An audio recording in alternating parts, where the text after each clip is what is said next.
I want you to take it all in, Max. And I want to leave you with this. This picture.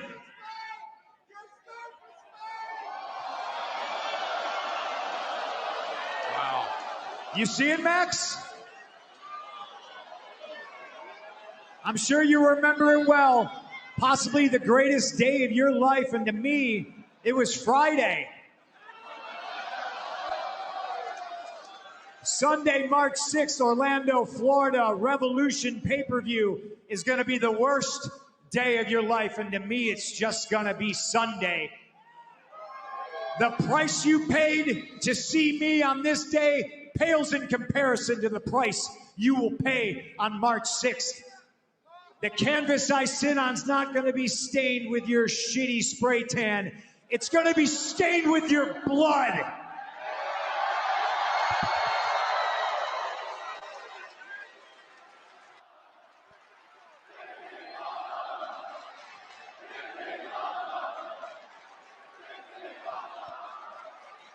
Hey guys, this is Mr. Havens, the Argyle assassin himself, giving them all the shivers. This is the one and only Mike Hartenbauer. This is Face Jesus, Billy Starks. This is referee Dan Perch. What's up, bozos? This is Trevor Outlaw. You can address me as yours rudely. And you're listening to the Sit Down Marks podcast. You guys are listening to Sit Down Marks podcast. You're listening to Sit Down Marks podcast. Come celebrate pro wrestling right here on the Sit Down Marks podcast. With DB, Primo, and AJ. With DB, Primo, and AJ. With Primo, DB, and AJ. And you're listening to DB, Primo, AJ here on the Sit Down Marks podcast, the best podcast for professional wrestling.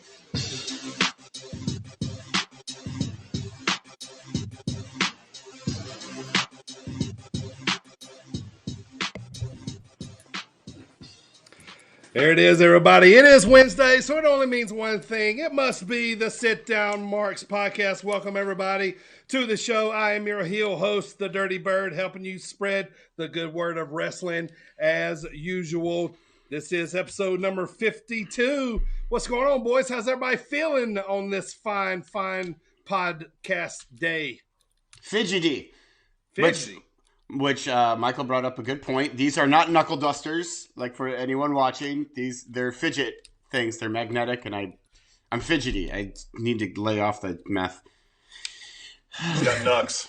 He's Just got to keep an eye out on him. Don't want to meet me in a dark alley So or a lighted midweek alley. tweak is what you're on right now, is what you're saying, right? Why do you know the proper names of it? That's a little weird.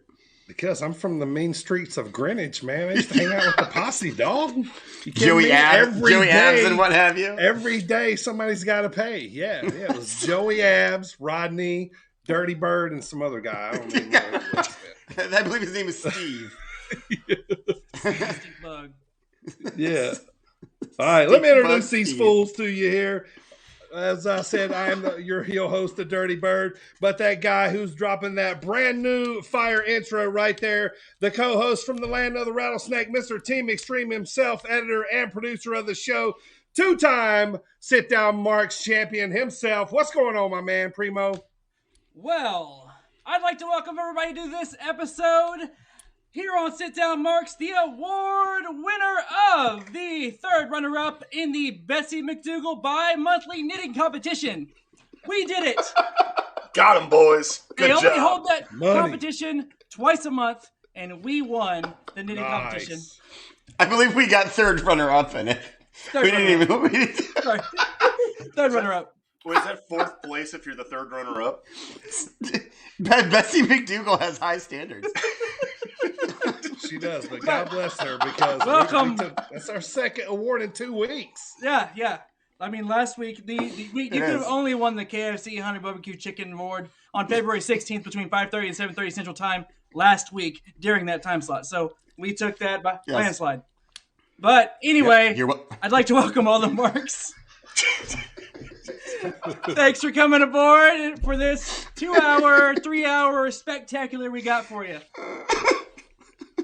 All right, the other co-host from the baby face from straight out of your mama's kitchen, driver of the Griff Wagon, still right off of the cliff, right off editor the and producer cliff of the show. AJ, what's going on, brother? How are you today? Hello. I have to admit that I miss old Griff Grifferson. You know, the old Griff wagon's been kind of lonely with him not being on it because even he's like, fuck the Griff wagon. I'm not getting on that piece of shit. He knows. Also on the pod today, back to make sure we finish out the month strong. He's riding shotgun in the Griff wagon. The undead one returns. Michael is back.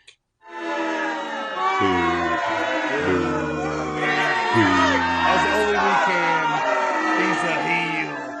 He's a heel. Love it.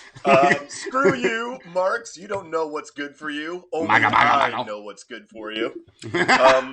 Want to give a big, real quick shout out to my boy, the man who cut the incredible philosophical promo on life a couple weeks ago, Morris Schmervin Irvin.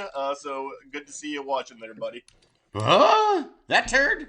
He cut this amazing real-time, in-life promo just on life in general. It was awesome. Didn't happen. Oh, it happened. I see no evidence of it. I'll have him call you. You know him, so. I do. I love him to death. He's one of my favorites. But he still doesn't exist.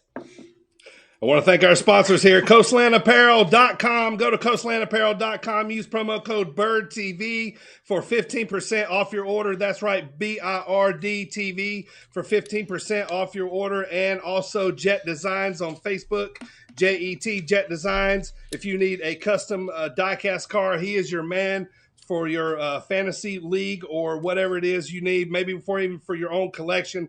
Jet Designs is the man to check out there on Facebook. Also, I want to thank everybody listening on all of the podcast platforms out there, including Apple Podcasts, Spotify, iHeartRadio, and many more on SportsWire online radios at 6:15 right before the Thomas Bryce Show and throughout the week. If you like the pod, please tell a friend. Leave us a great 5-star review on whatever platform you listen from. We would greatly appreciate it, and it greatly helps out the pod here. And if you listen to the pod, man, go leave us that review, and it definitely helps us out. So thank you guys for doing that in advance, I guess. So. All right, so pop of the pod here today. I went old school with this one, man. I decided to kind of go back here. I don't know why, man. Like, when I've been dialing up some old matches here lately, I don't know, man. The old cursor, is landing on some Eddie Guerrero matches, man. So I've seen a couple different intros, music. So this is one I picked out here for this one. Eddie Guerrero. Latino Heat. Chica, ¿tú quieres probar a un latino más? Ven conmigo.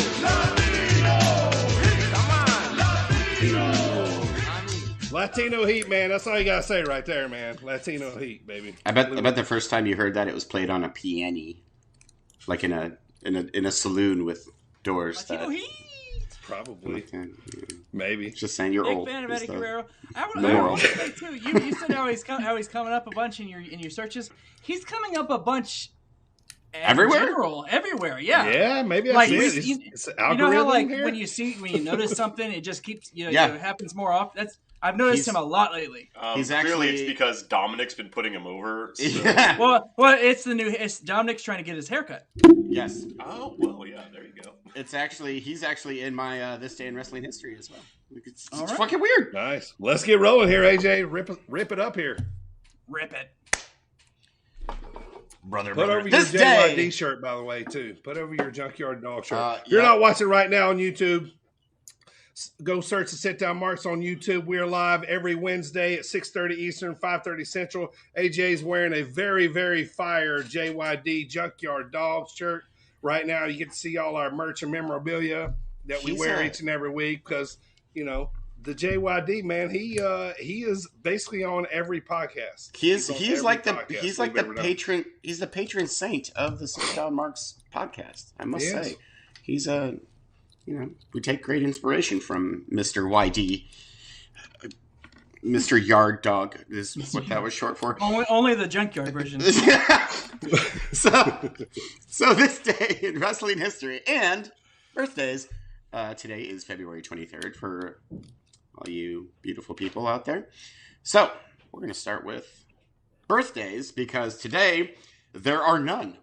Apparently, no wrestling parents were humping in May 24th. Like of any time, and made a wrestler. So nobody made a wrestler.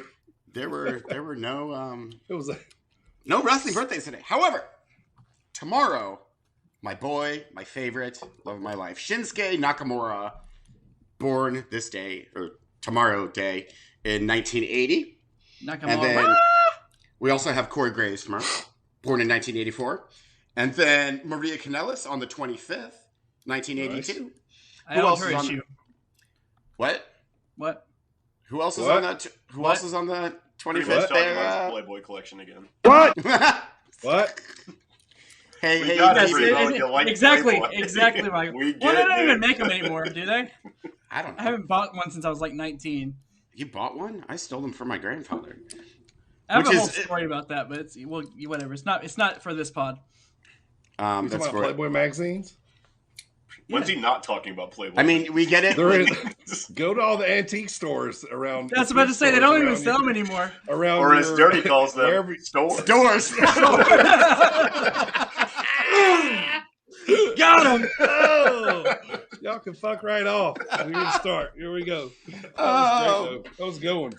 So on Right up there with my Samoa joke. Right up there with it. I like really it. close. Ric Flair was born on February 25th, 1949, right around the time that DB was looking at his first statue of porn. Pretty soon they would introduce the talkies, and DB would be like, well, this is a whole new ball game for my porn watching. At first he'd say, what's a ball game? Like the way he's used to watching porn, it'd be like the black and white thing, and then the text would pop up on the screen that just says, I didn't get the memo that this is what we were doing today. That's because the telegraph is in the mail right now. Right. You'll get it. Snail mail didn't get here in time, right? The carrier pigeon will be around shortly. That's all I have for birthdays. That's it. It's a slow day That's for how my birthdays. mom found out she was pregnant with me, by carrier pigeon. By carrier pigeon. The doctor sent her results. Back when the king had You rights mean the over all. barber sent the results, right? Primo, what's going on in the headlines, man? Wait, I have to do history, you fuck.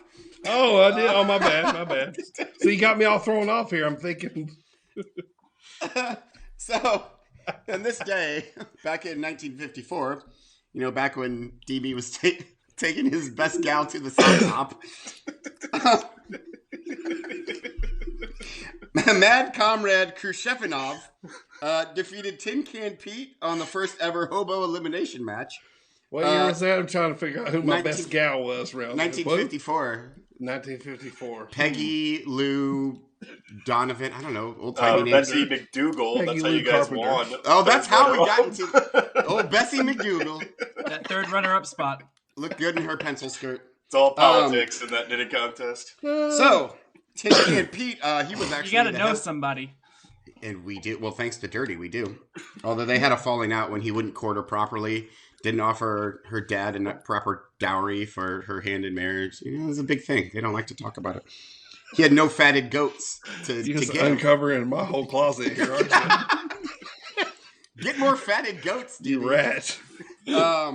Anyways, Tin Can Pete was the heavy favorite, as he was a real-life hobo that the Federation, or the Rascally Brewskis Federation, found outside rooting through the garbage before the event. However, the Mad Comrade hit him with the Bolshoi backbreaker to win the match.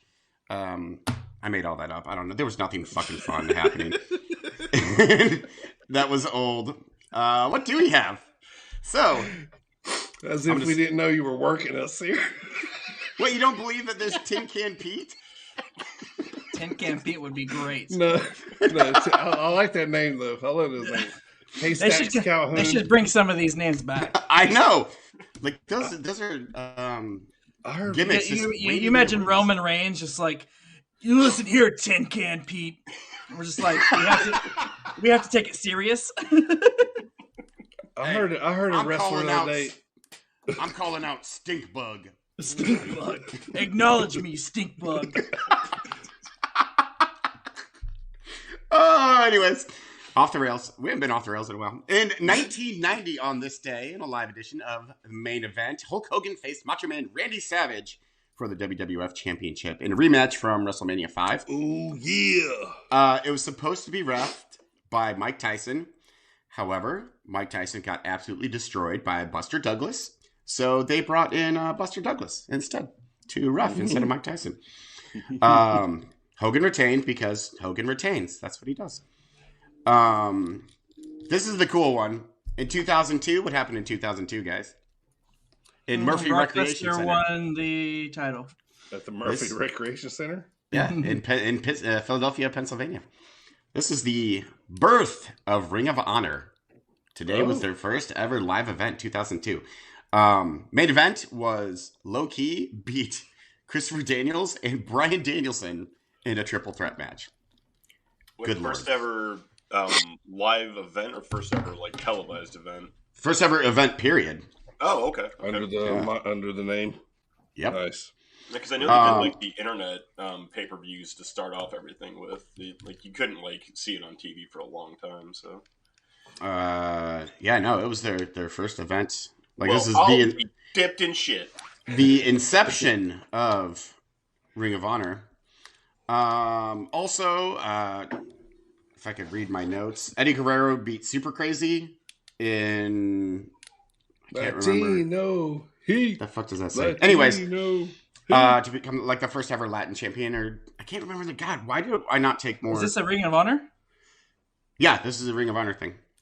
Yeah, he talks about his Ring of Honor run in his book. Yeah, he was like Super Crazy. Super Crazy is awesome. Before he went back. Yes, he looks like he shouldn't be, but he is. Super Crazy, yeah. Right. And then also NXT made its debut today, but it was very different. I don't know if you guys recall the original NXT, but the game show. Yeah, no, the WWE NXT. When it was the game show and. The game show with Daniel Bryan. Daniel Bryan had The Miz as his they paired him up with contestants. Yeah. And like season 2 was Johnny Curtis. Yes. And Fandango. And then what was the year where EC3 had Daniel Bryan? It was like the funniest thing ever. It was like season 2 or 3. They had like 4 seasons of this. Yeah. It was like season 3, I thought. Yeah. Something like that. But anyways, that was this day in wrestling history and birthdays. Happy birthday, Shinsuke. I love you more than life itself. Shinsuke.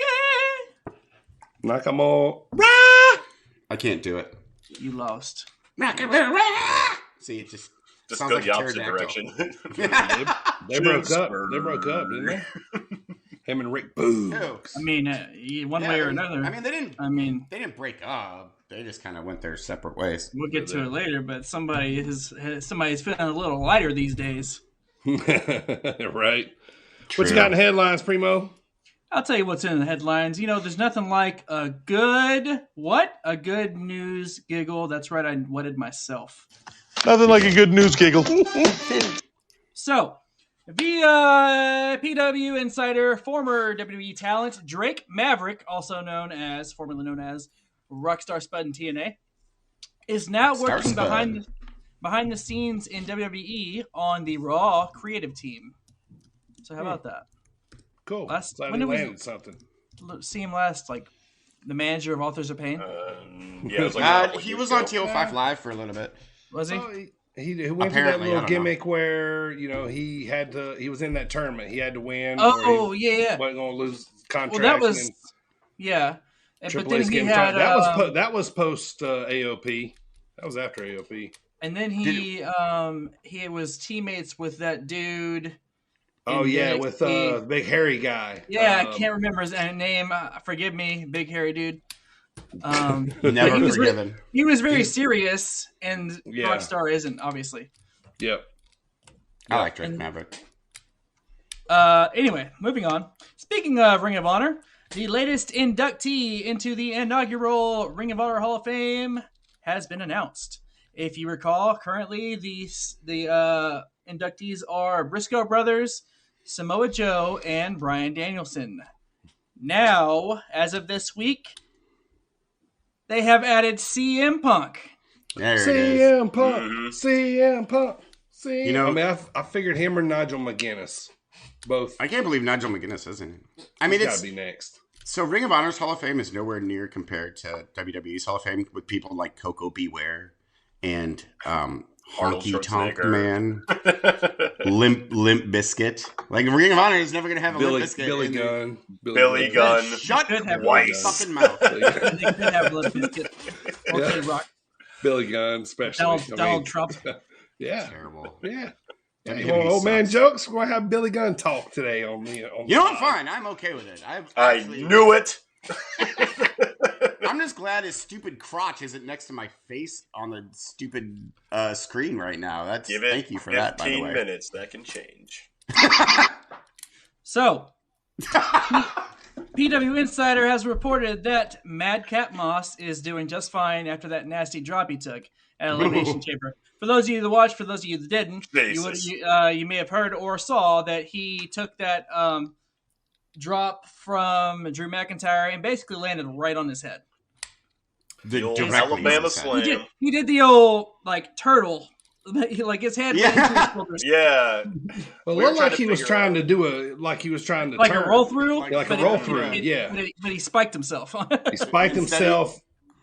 And I think Drew was trying to do a different move than what he was doing. They were, But anyhow, it has been reported he is doing just fine. Yeah, it looked like he was trying to go for like a victory roll, and then it just was not that because he was way too far extended. It looked pretty gruesome. But then he was like, shit, wait. Like halfway through, he's like, I'm Madcap Moss, I suck. And decided to abandon it altogether. I mean, I wouldn't be surprised if he was knocked out after that. I'm surprised he could walk. He got back up and finished that match. That was nasty. Speaking of WWE, AJ Styles has renewed his contract. So, and latest reports are saying that it's a big deal, as big as potentially $3 million a year.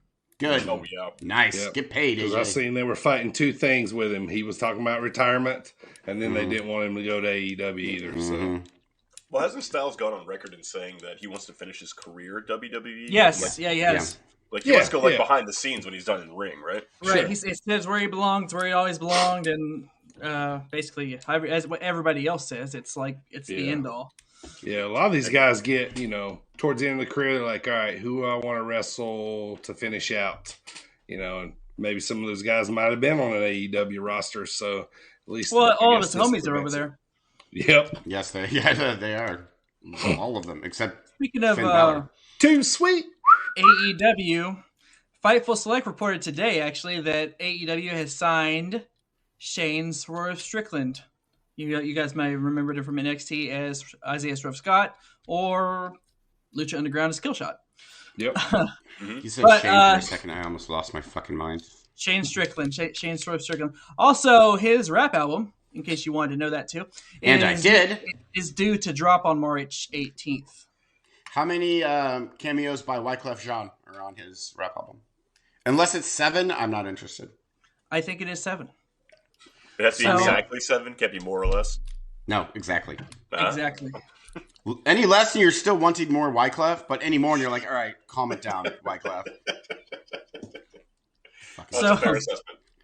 As we kind of talked about offline between last week and this week, EC3 and Adam Scherr are starting up Control Your Narrative. Their first event is March 5th or 6th. Well, their latest person to join is none other than Austin Aries. By the way, I think Adam Scherr would be a good fit for Primo's pretty good wrestling promotion because he's Adam Scherr. Sure. Sure. Adam Scherr. Pretty good. Sure. Wrestling promotion.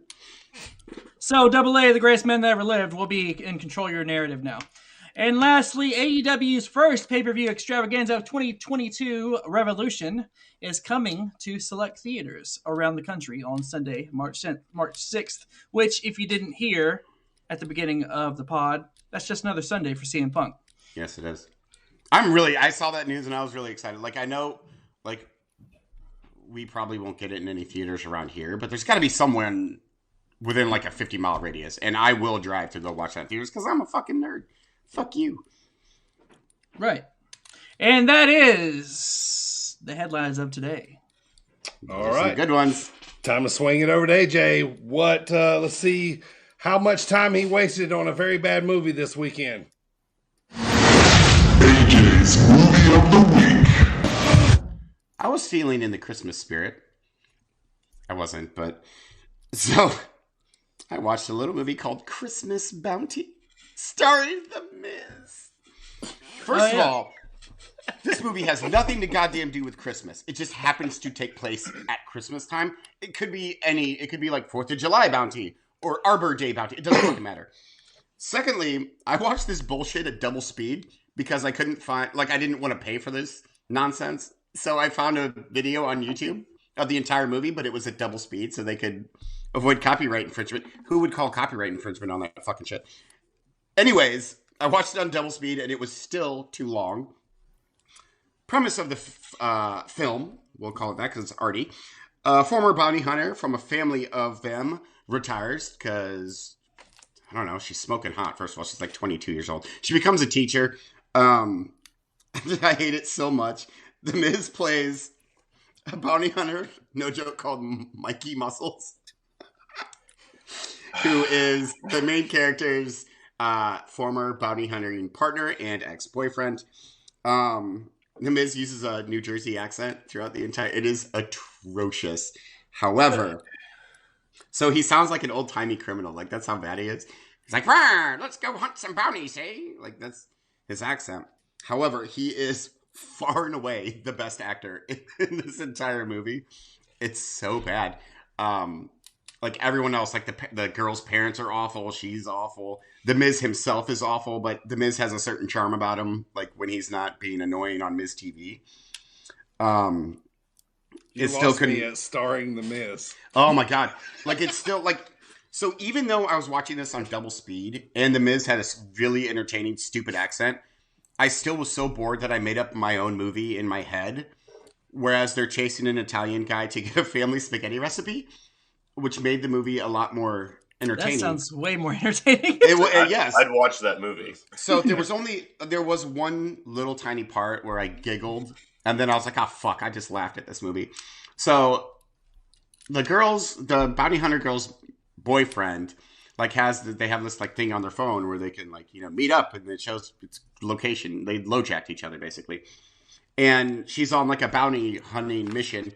And he shows up with this giant stuffed teddy bear, and he gets in the middle of this gunfight that they're having. So the teddy bear gets shot and the head explodes, and he passes out from fear or something. I don't know. So after the shootout's over, she goes to grab her boyfriend and starts pulling him, and I don't know why I found this funny. It's so stupid. He's out, and then he wakes up for a second. He goes, "Did that teddy bear just explode?" And then went back to sleep again. And that made me giggle for some reason because I was so desperate to find something to giggle about. It's called Christmas Bounty. Don't watch it. Just don't. Don't do it. I think you just told us everything that happened in it. So that is. We know. I was really hoping you were going to say Jingle All the Way starring Paul White. So see, I want to do that one, but... Well, you said you were feeling the Christmas spirit. I thought maybe seeing Goldberg at Elimination Chamber, and and then you went to the movie that you were, you had already watched that one. Yeah, we'd already done that one. You'd already done that one, but I thought you were gonna say you were inspired to go watch it again. But I wasn't in a Christmas mood, by the way. I wasn't in a Miz mood. I wasn't in any kind of. I was just like, let's find the worst wrestling movies that I haven't watched yet. So I Googled it, and that was number 3. So I was like, okay, let's give that. All right. Time to talk about what we're going to talk about here. We're going to recap the week, including the WWE Elimination Chamber results, our reactions to that. The Cody rumors are swirling about the WWE, so we're going to cover that later too. And we're also going to cover our final Sunday Night Heat for the month. And we got Squared Circle questions coming back. And absolutely, you heard him right here. The Undead one, Michael, is back. So he's going to be playing Squared Circle questions with the boys, too. Before we get started here, AJ, tell the masses where can they get that merch that's 35% off right now. 35% off. You can get a Marks t-shirt for $13, man. $13. That is quite the deal. You can get that Marks merch at tpublic.com/stores. I don't know why I got loud there. /sit-down-marks. That again is, and again, get 30% off because it's awesome. tpublic.com/stores/sit-down-marks. Buy our stuff. You do that like a Samoa Joe promo. Where I go to the stores, and then you go and get 30% off at our merchandise.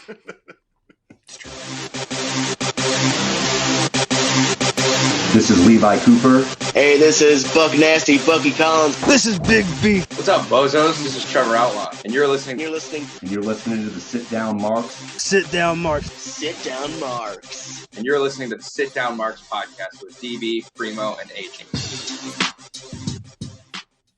All right, time to recap the week here, but let's get started with the indie roundup for the weekend of February the 25th. I got a few shows here.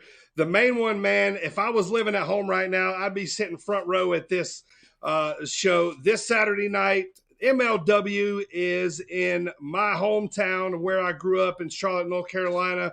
They're going to be at the Grady Cole Center. Gangrel is going to be there. He is fighting our boy Big Beef.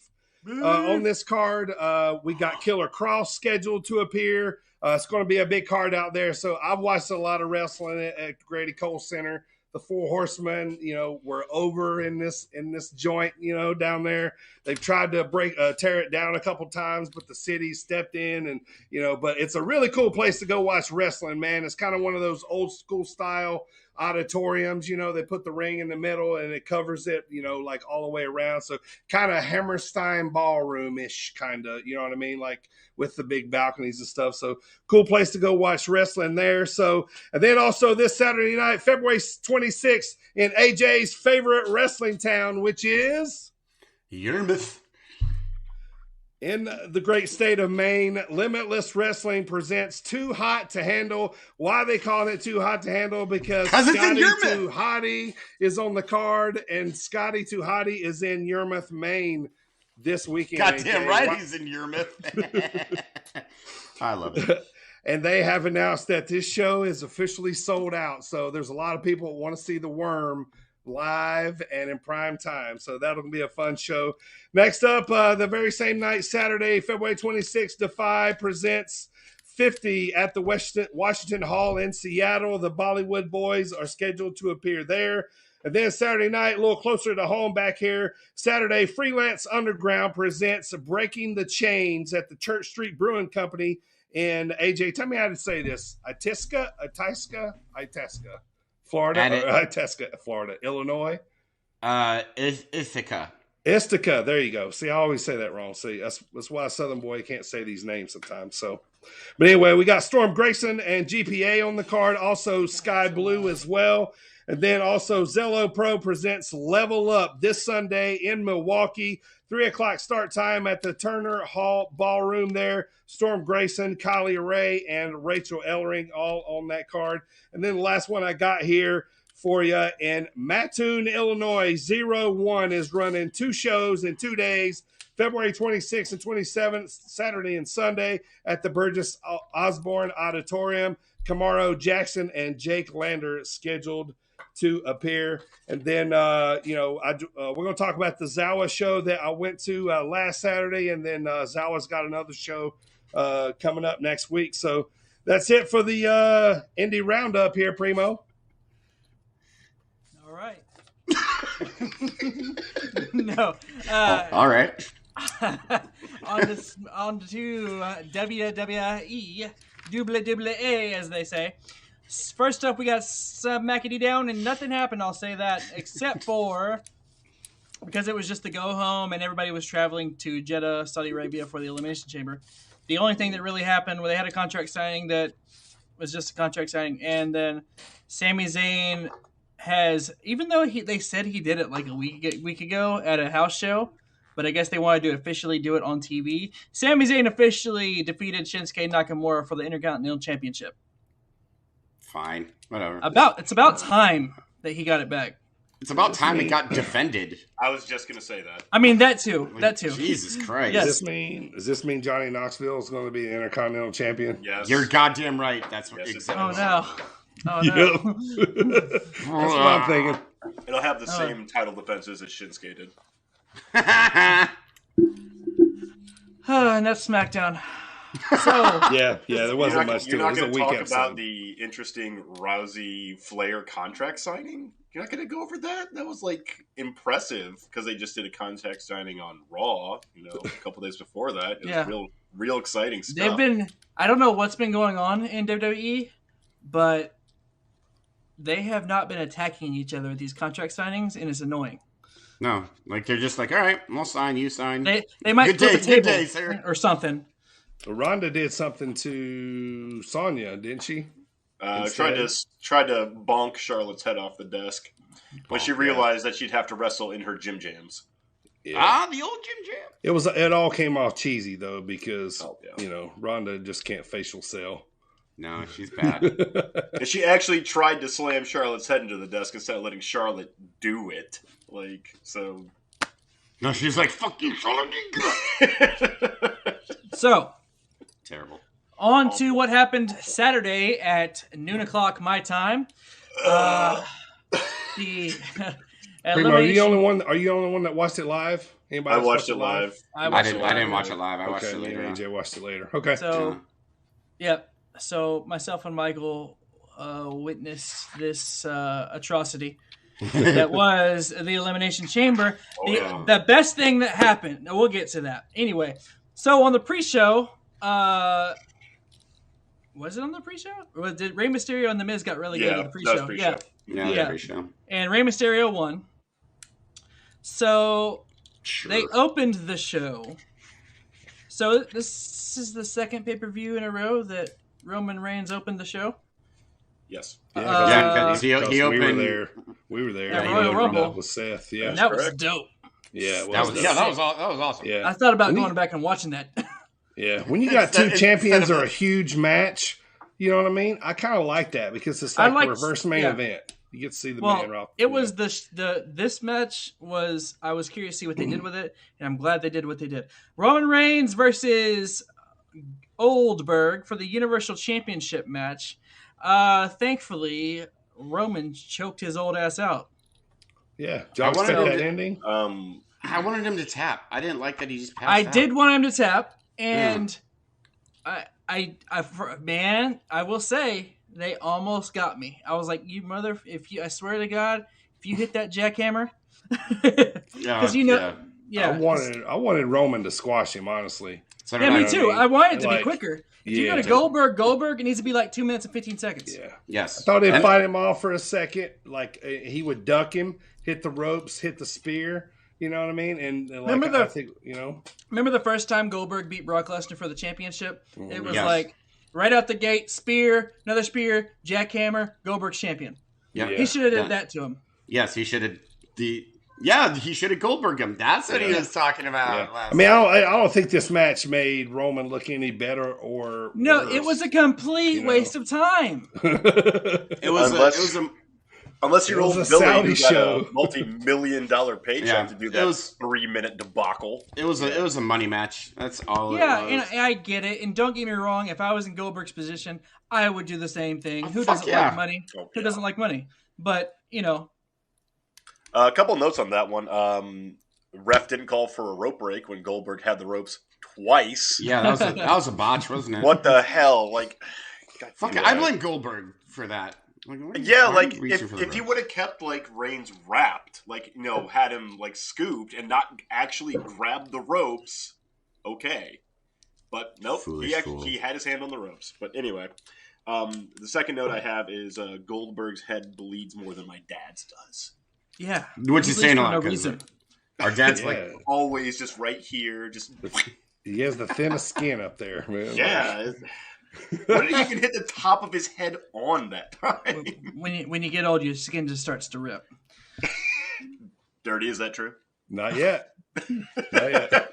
As you just a geyser starts spraying. Not yet. As I wipe my forehead and blood just rolls like Abdullah the Butcher. And this is my last thing I'll say, and I'll get off it. But like I said last week, I love Goldberg, and he's a beast in the 90s. Leave him there, and I just don't want to see any of this. Right. Especially whenever we had that awesome match between Roman and Seth, and they haven't said a damn thing about it since. Mm-hmm. Yeah, right. They just kind of forgot it. Because that was incomplete. That was not a complete story.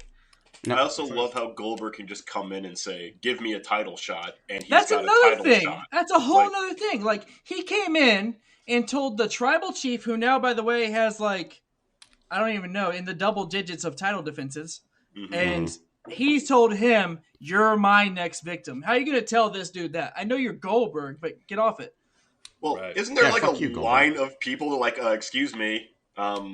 Yeah, back in line. Right. Yeah, but who was in line at that point? Apart from Seth. Said, somebody's requesting him, or they love him over they're there. They're like, okay, well, that's the whole thing. It's somebody in Jeddah loves Goldberg. It's a sideshow because other than the Saudis, I don't think we'd have a pay-per-view between Rumble and Fastlane and Mania. Or yeah, maybe Roadblock. Fastlane. Yeah, back in the Fastlane day, or No Mercy. Payback is after. Payback's after. Yeah. Backlash. WrestleMania Backlash. All right, so next up we had the women's. So it was the women's elimination chamber match. Sorry, I was reading my notes here. It's Raw Women's. Women's elimination chamber match for the opportunity at the Raw Women's Championship. Sorry, it's a mouthful. Yeah. Anyway, it was between Rhea Ripley, Bianca Belair, Liv Morgan, Doudrop, Alexa Bliss, and Nikki ASH. With your winner Rhea here. Yeah, I think we both said Rhea, and I might have mentioned Bianca at one point, but I said I wanted Alexa. I mean, we all kind of knew that Bianca was going to win, but Bianca, yeah. Mm-hmm. I was just trying to will Rhea Ripley into a victory. Yeah, I wanted Rhea Ripley to get it, and they made it. They did have a good showing with Rhea and Alexa with her return. Yeah.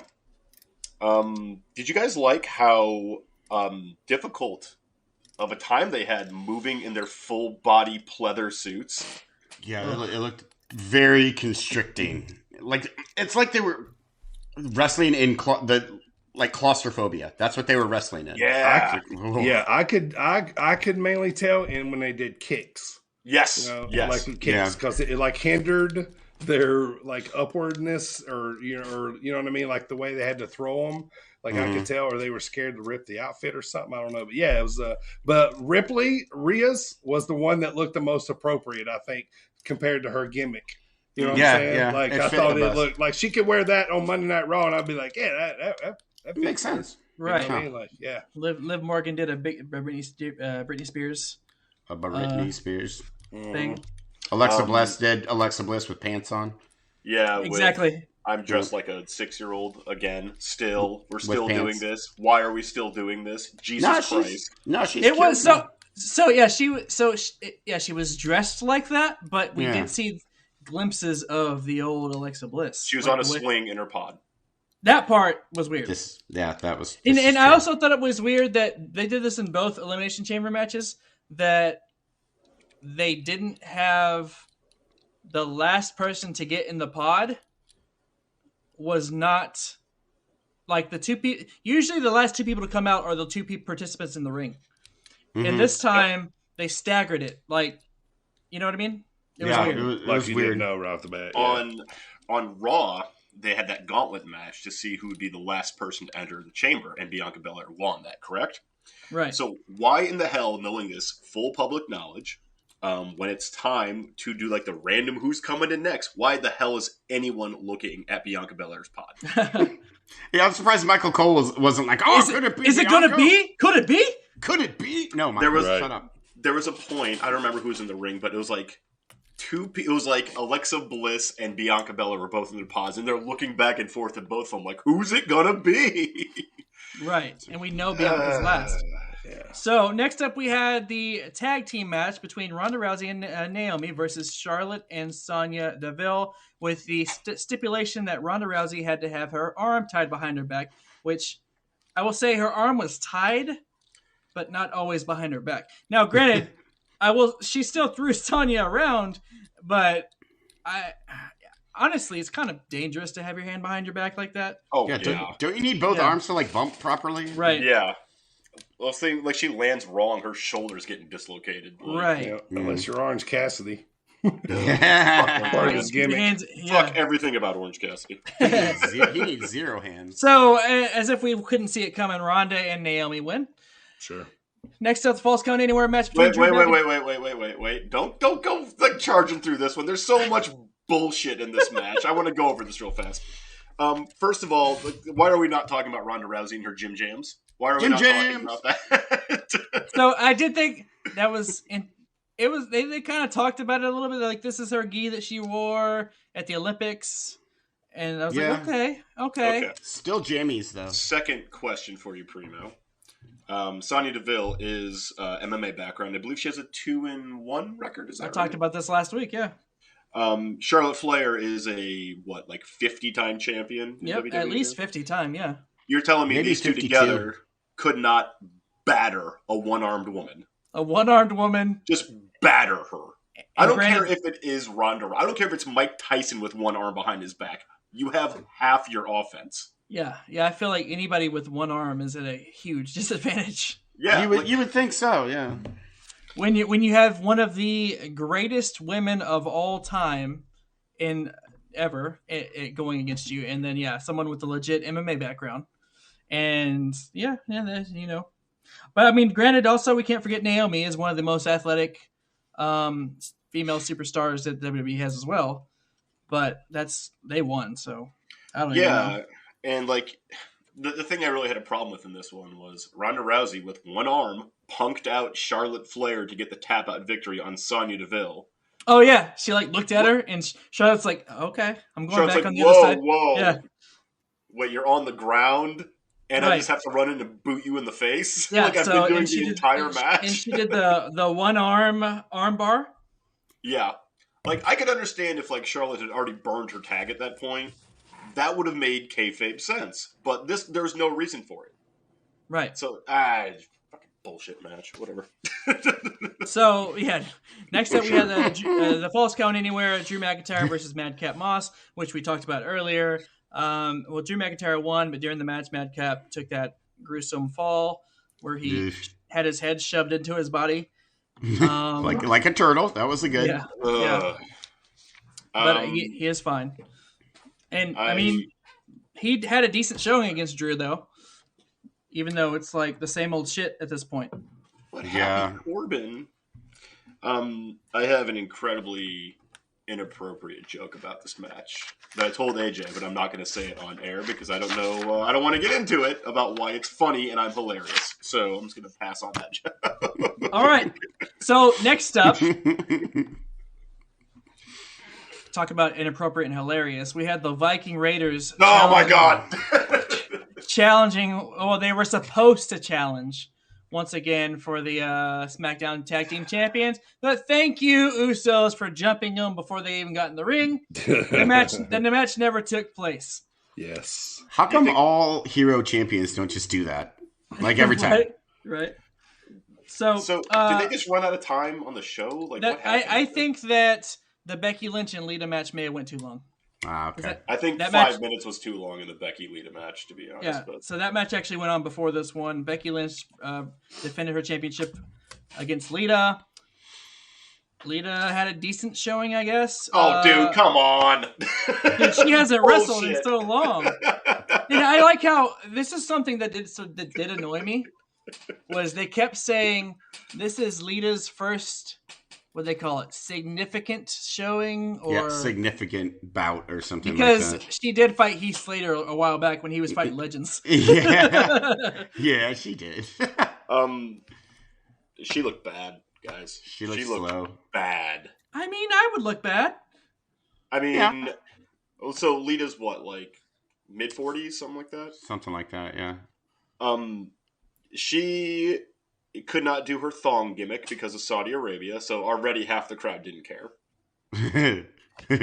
Yeah. What a boring, predictable match. And Lita was moving like she was underwater the entire time.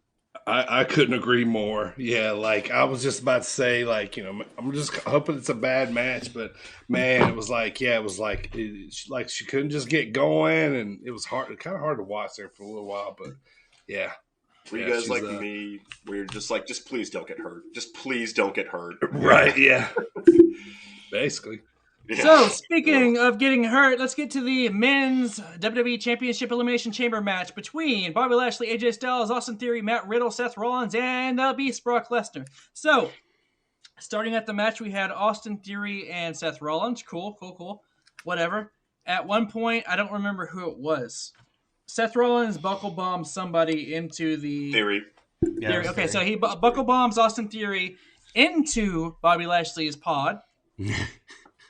And somehow or another, because Bobby Lashley was looking at Brock Lesnar, and somehow he bashed his head against the metal beam that's in his pod, and now he's under concussion protocol, and he was immediately removed from the chamber.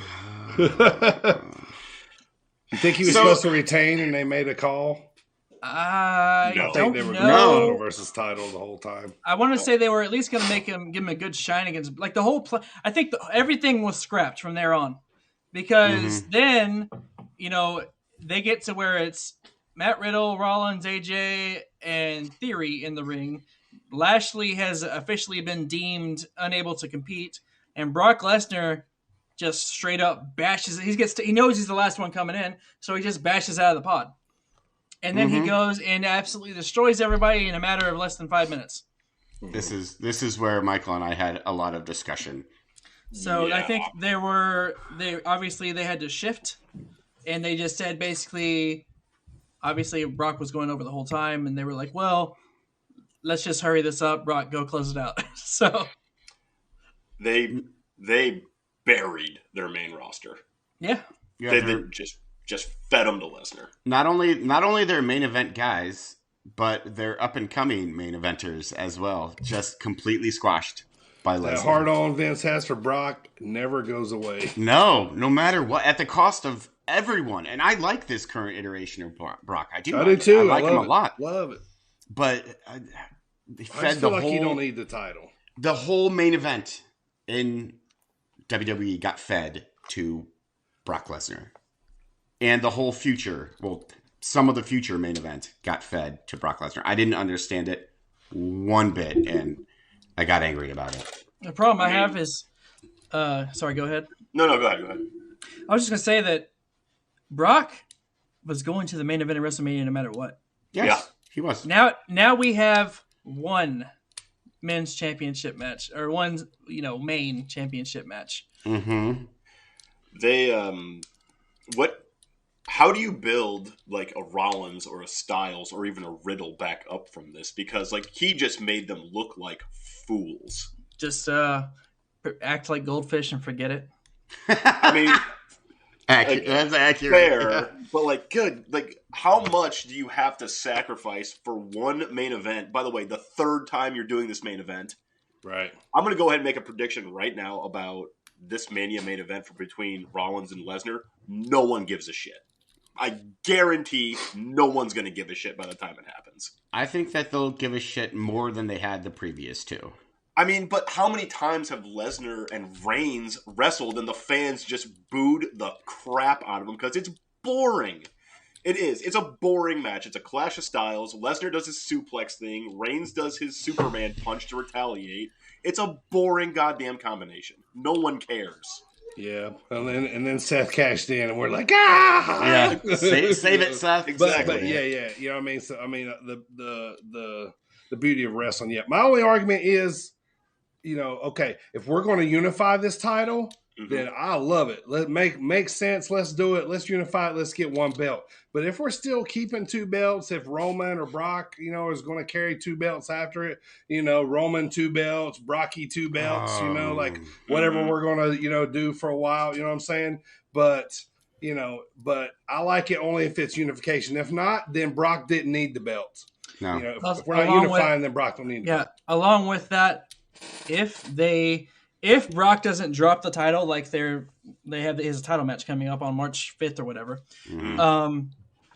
against potentially Bobby Lashley, if he doesn't drop the belt there and it still ends up being, because they're still advertising the shit out of the winner takes all match, Roman has to win. So, I mean, like, why would you not do all of this work for Roman to not win everything? God, Vince's two boners must be battling it out right now, because he's always had the boner for Roman and he's always had the boner for Brock. Like which boner is going to win? Like, it's going to be interesting, man. I'll tell you what, I don't think that's going to be an easy pick. I mean, everybody's going to say Roman's going to be an easy pick for that match. You know, that's going to be the popular pick, but that's the pick that should happen. Yeah, like it's yeah. Which means it's going to be Brock, and everyone's going to be like, why? As much as I've said that I've liked Brock here recently, I mean, obviously I like Roman more, and we all know that after WrestleMania, Brock might have a match at Backlash, and he's gone. Yeah, that's it. Exactly. Because that's exactly it. He comes and goes, and he's on the back half of this current contract. So, it's got to be Reigns. Got to be Reigns. All right, we got anything else for Chamber here? I do. What else you got? Here's my question. Make this make sense to me. Okay. Which one?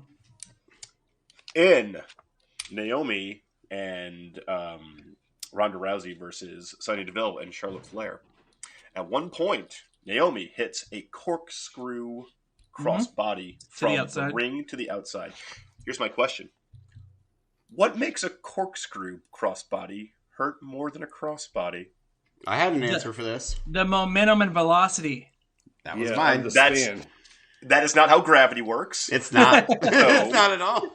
That's what we're supposed to think. And gravity. I think maybe she hits her with the right turn. She can hit her with the shoulder and the body. Or, I can understand if she had a pointy hat on and hit her head on. It looks cooler, so it's more effective. Right? Yeah, a shooting star press is no more effective than a frog splash. AJ brought this exact thing up. Sure looks fucking prettier, don't it? I did. You know what I mean? AJ's counterpoint was, why does an F5 hurt more than a body slam? I think a body slam would hurt more. Yeah, because you're throwing them down to the mat. Where an F5, you're just and you go. Yeah, you're... Body slam, you take on the back. F5, you take on the But knees. But a body slam, you're being... you have propulsion. Okay, a better one for there would be the fucking attitude adjustment. But in a body even slam. that, you're... And a body slam, yeah. Which an attitude adjustment is it's the dumbest finisher. Okay, what about the people's elbow versus an elbow? What about the F5s versus a missed splash? But when you throw in a top rope splash, when you throw in that slide when he has the dress shoes on, the people's elbow is completely different. Why? Right, it is. Yeah. Why can a superplex never finish a match, but an attitude adjustment's totally fine? Because you can't see it. Because wrestling. Because it's the attitude adjustment that you don't see is what gets you. Because wrestling. Look at all everybody took stunners. Does it? Would that hurt in the real world? No, because you just go like this. Wait, ready? This is it. Yeah. I just took a stunner. That was it. I mean, the stunner I can at least see because they're saying you're stopping momentum. That's why the best finisher ever is a figure 4. That fucker still hurts. See, submission finishers, great. Can't argue submission, except for the Tequila Sunrise, which I still think is bullshit. But that's a different story for a different day. But power move finishers, I just All right, I'll come up with more questions to annoy you all. So moving on to Monday Night Raw. We had I don't even know how many times he's been champion now. Was it 7 or 8? So the new WWE champion Brock Lesnar arrives 10 and doesn't get many words out before Paul Heyman comes out and interrupts. He reminds Lesnar that he has to defend his title at Madison Square Garden on March 11th. So he may not make it to WrestleMania as the champ. Brock then tells Paul that he'll be there on Friday to see him and the tribal chief. He actually calls them knuckleheads, but... Knuckleheads. Let's see. Like the Big Show movie. All night. And on Twitter. Especially on Twitter. Cody Rhodes teasers were thrown out all night. All over the place. The Miz said something about a dashing partner. We're not even going to talk about who it was. Nope, and then please no. Later on, Indy Hartwell tweeted something about smoking mirrors. No. Yes. We don't like that.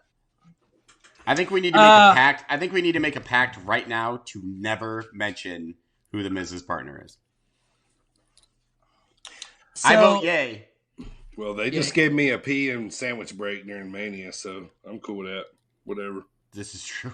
So Edge, I like the sandwich part of that. But it ain't a pee break. Like, you're not going to watch any of this, so I got time to make a sandwich. I just imagine you like sitting like in a corner, just nope. Nope. Not until it's over. You're still smearing mayonnaise. Like facing away from like that. Right.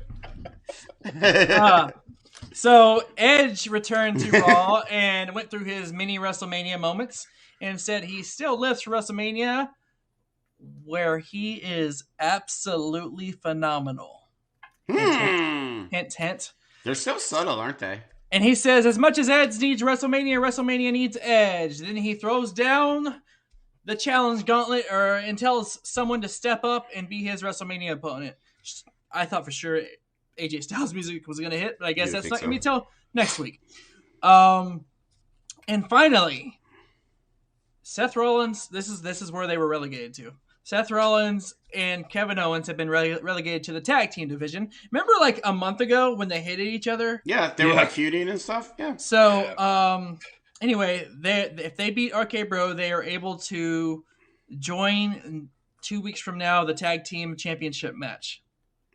Okay. So they beat RK Bro with a buckle bomb into a stunner into a curb stomp. So that was pretty cool. That was a cool little sequence. I like that. Yeah. And because then they're both awesome. Yeah, this win got them added to the Raw Tag Team Championship match in 2 weeks. And then finally, my last Raw note, Veer is still coming. No, he's not. He's always going to be coming. At this point, may he never arrive. Troll us forever. I think he's taking the... I'm gonna get scientific for a second. He's taking the asymptotic route to Raw, where he always moves half the distance and then stops, and then half the distance and then stops. So he's perpetually moving forward, but never arriving. That's what I think. And then they move around at the same time. Yeah. Y'all remember that? Like what was it? Emelina gimmick. Oh my god! Oh Jesus! She never, you know what I mean? Like this big package that she never showed up. But yeah, that's or Six from isn't WCW. She's an Impact now, isn't she? Dirty. Yeah, she is. Yep. Yep. Good. Yep. Last thing here on Raw. What do you guys think about, real quick about KO and Rollins as a tag team? Like, I mean, they're solid. I think they're solid. I think they're solid too. I mean, you can't be a top singles wrestler all the time. You got to do tag team stuff. I mean, I love them both, but they should both be singles main event performers right now. Only not in the tag division. Only thing is, to me, this is the only thing I'm gonna say is like I love them together. I always like KO as a single, but man, like Seth and his like Joker like kind of gimmick he's got on. I hope it doesn't kind of hinder that, because there's really kind of starting to be like really another side of Seth, like he kind of like we talked about, like he had reinvented himself again. Like it was. Yeah, well, I was getting ready. I was getting amped up for him to have no title run. So. Yep, me too. Yeah. Yep. The real problem with the Owens Rollins thing is like it's just classic WWE. We don't know what to do with these guys. Put them in a tag team. Like it just highlights. They can't be main event right now, so we'll put them in tag team. Exactly. Like they can't go anywhere near a belt. They don't have any like plans for them. So throw them in a tag team. They do this shit all the time. Yeah. Speaking of two guys that they just kind of shoved together, I was gonna talk about this with AJ here, but Finn Balor returned, and he partnered with Tommaso Ciampa to take on the Dirty Dogs. So, okay, yep, it's Finn Balor's return. Tommaso Ciampa is getting a little shine on Raw. Yeah, I mean, I like the pairing, but why?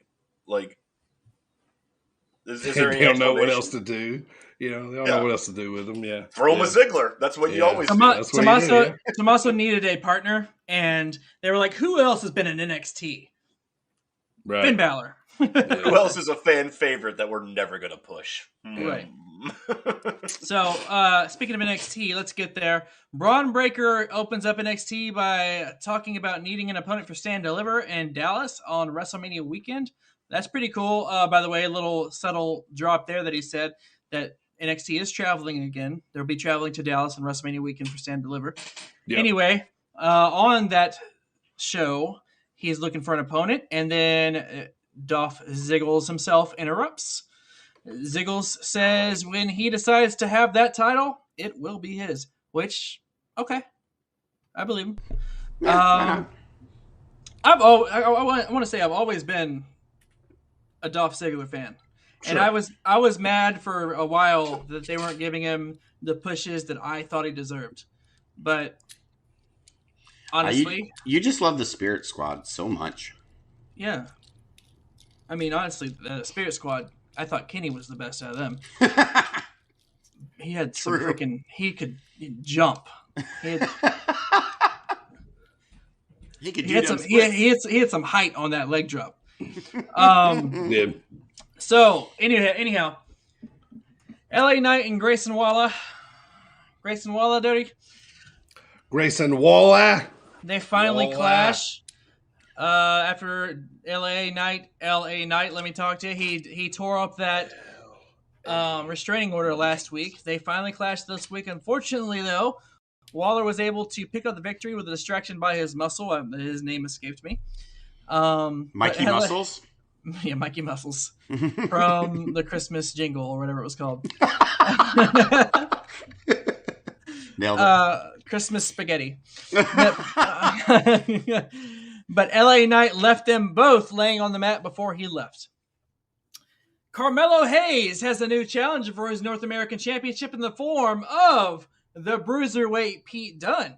Yeah. So that's good. That'll be a good matchup there. Yeah. I'm looking forward to that. Next up, we had... Let me... need some water for this one. We had the debut of Now I see why you need water. Nikita Lyons, in the words of the great Ron Simmons. Damn! Jesus. I'm a fan. I'll say that.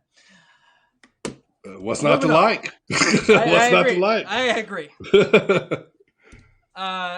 So, moving on to that main event, we had Dolph Ziggler facing off against Tommaso Ciampa. He defeated Tommaso Ciampa with a little distraction from the cameraman, who turned out to be none other than one half of the Dirty Dogs, Robert Roode. They jumped Ciampa afterwards. Breaker made the save and laid out the challenge. Basically something about, if you two bitches ain't cowards, get in the ring and I'll beat you up right now. And basically... That was very Miz from Christmas Spaghetti. Yeah, they didn't, and chaos ensued, and as the show went off the air because they were just brawling. That was NXT. That's all a double in a nutshell. All right, AJ, get us going with AEW, brother. It was sad watching all that WWE.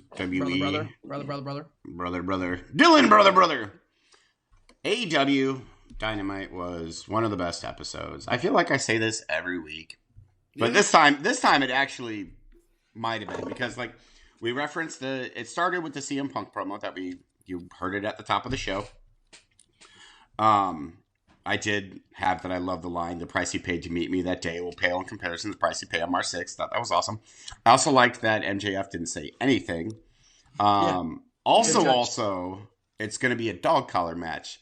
Because CM Punk was referencing Roddy Piper, which was awesome. Hold on. Excuse me. So I look forward to that match at Revolution. They set it up perfectly. It's going to be a bloody mess. Up next, we have Lee Moriarty versus Bryan Danielson. Bryan Danielson made Lee Moriarty look so good because he is so good. Like, obviously, Danielson got the win, but Moriarty looked great in the entire contest. Like, he's really awesome. Afterwards, he called out Jon Moxley. And Moxley came and said that he couldn't think... I love this part, too. He couldn't think of a reason to say no to Bryan Danielson's offer to, like, team up. But then he said that he wants to fight first because he said, I don't stand side by side with nobody until I bleed with them first. I thought that was the sweetest line ever. I cannot wait until those two actually get together and have a feud and do the things because, yes, you and the Nike shirt, that'll be $10 Nike. All right, so back to the CM Punk thing. I loved it too, obviously. I put it in the intro. But I will say there was one awkward part for me. I feel like at the end when he was trying to look tough, it was very awkward. He didn't know what to do with the chain there. Yeah, he didn't know.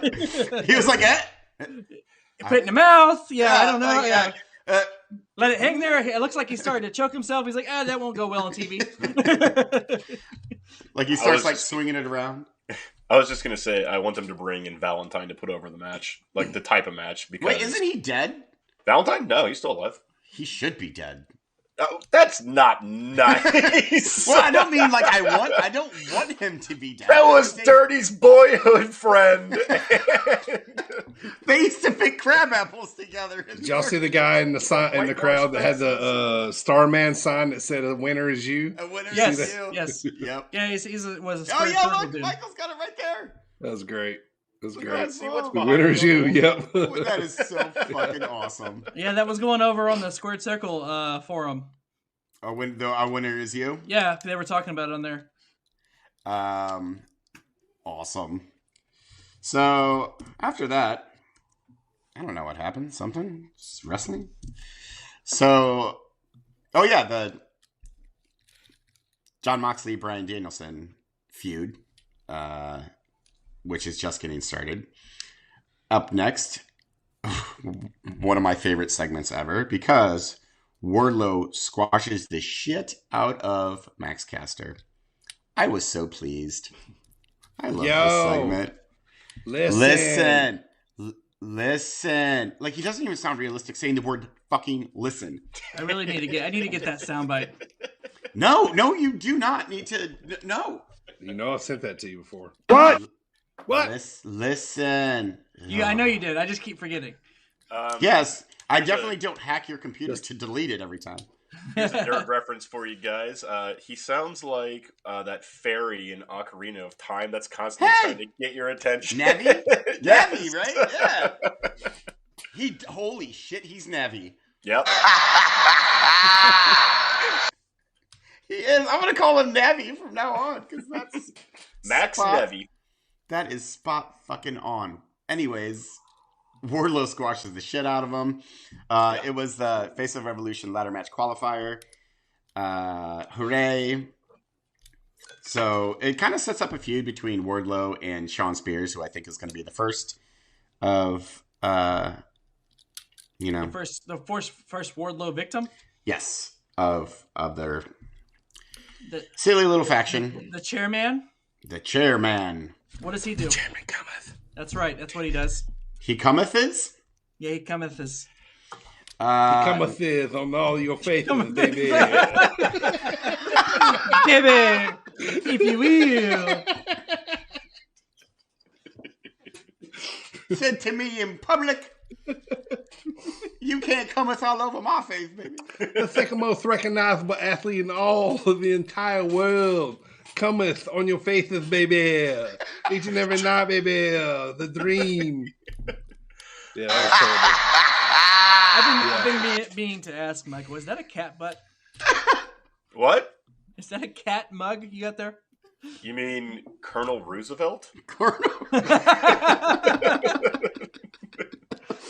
that made it better.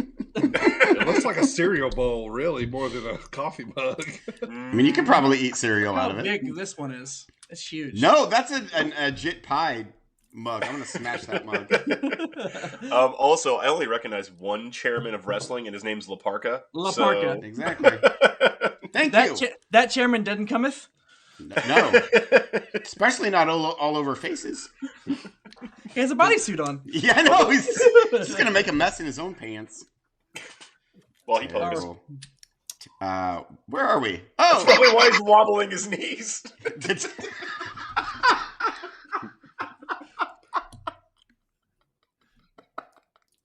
So, AEW... Gotta shake it out. Shake it out. we have the two Adams cutting a promo on each other. So apparently the Cole and Paige. We got as many Adams as we do pages now. Cages. Yeah, I know. There's Adams and Pages all over the place. Pages and cages and Adams. And Gauges and now Adams. This was fine. Like, they had a promo against each other. They referenced how, their history, which is one thing that AEW does that I really, really like. Because in WWE, there is no history. Like, right. Kane was never the Christmas creature. Like, he was never. There's only WWE history. What they created. Yes, and that's it. And even a lot of their history is cut out as well. Nothing exists. No. So I like how, and AEW does this a lot, where they reference, different feuds and different companies and all that good stuff. So this segment was fine. Sets up a nice little. I mean, CM Punk acts like 7 years or whatever it was doesn't even exist of his life. I know. Well, I mean, that's because he hates it. Yeah. But then, yes, you and the do-rag. So going back to the Adams here, a couple things. Let me see what you guys think. Adam Bomb. Adam, sure. Adam Bomb. First of all, Adam Cole, I think, is shrinking. I don't like their booking of him. He gets smaller every time I see him. Oh, physically. Oh, physically shrinking. Physically shrinking into himself. Maybe he has osteoporosis.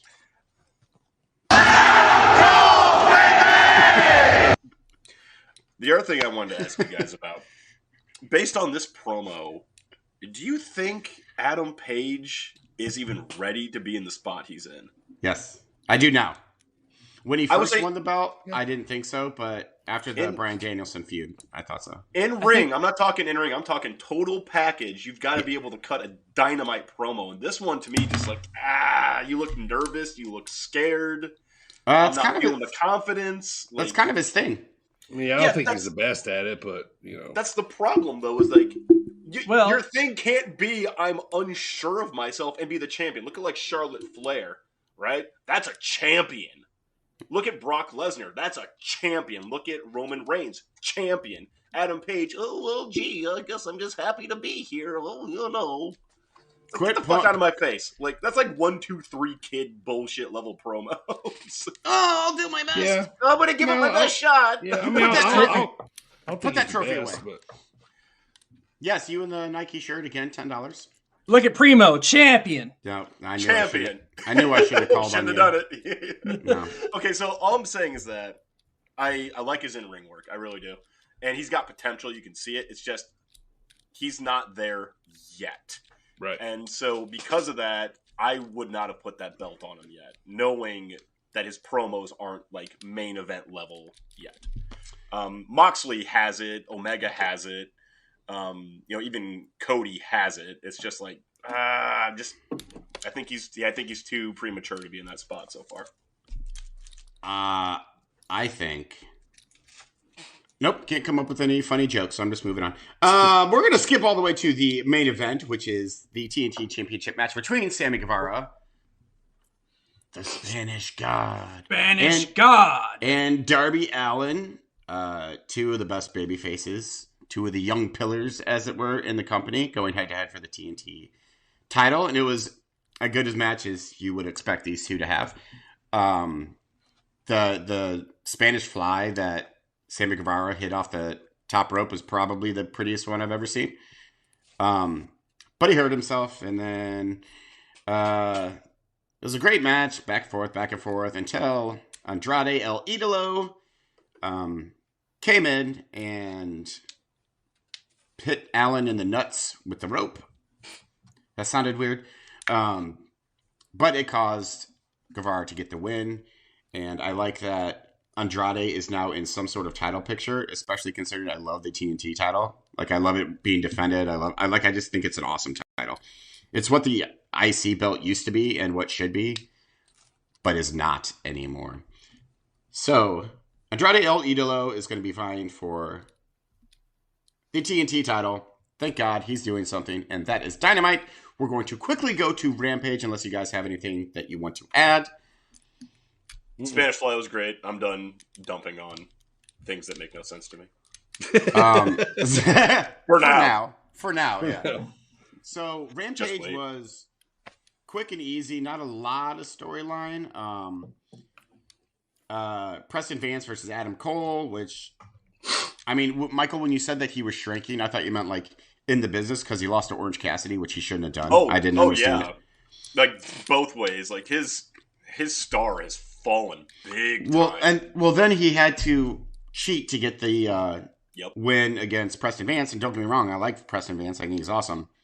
But Adam Cole should have gotten a clean win. Up next, Powerhouse Hobbs versus Dante Martin. Dante Martin is amazing. He is going to be a superstar someday. But he lost, which is fine. Doesn't hurt him. And then we have Serena Deeb with her new professor gimmick with the rookie challenges where she just squashes rookies. It does nothing for me. I don't know if you guys like it, but I'm just like, what? Yeah, I don't care. I'm like, man, whatever. Yeah, don't care. And then we are already at the main event, which is Trent Beretta versus Jay White. I like Rampage because it's almost like a pure wrestling show. Yeah. Reminds me of Sunday Night Heat since we kind of been watching them. They do a lot in an hour.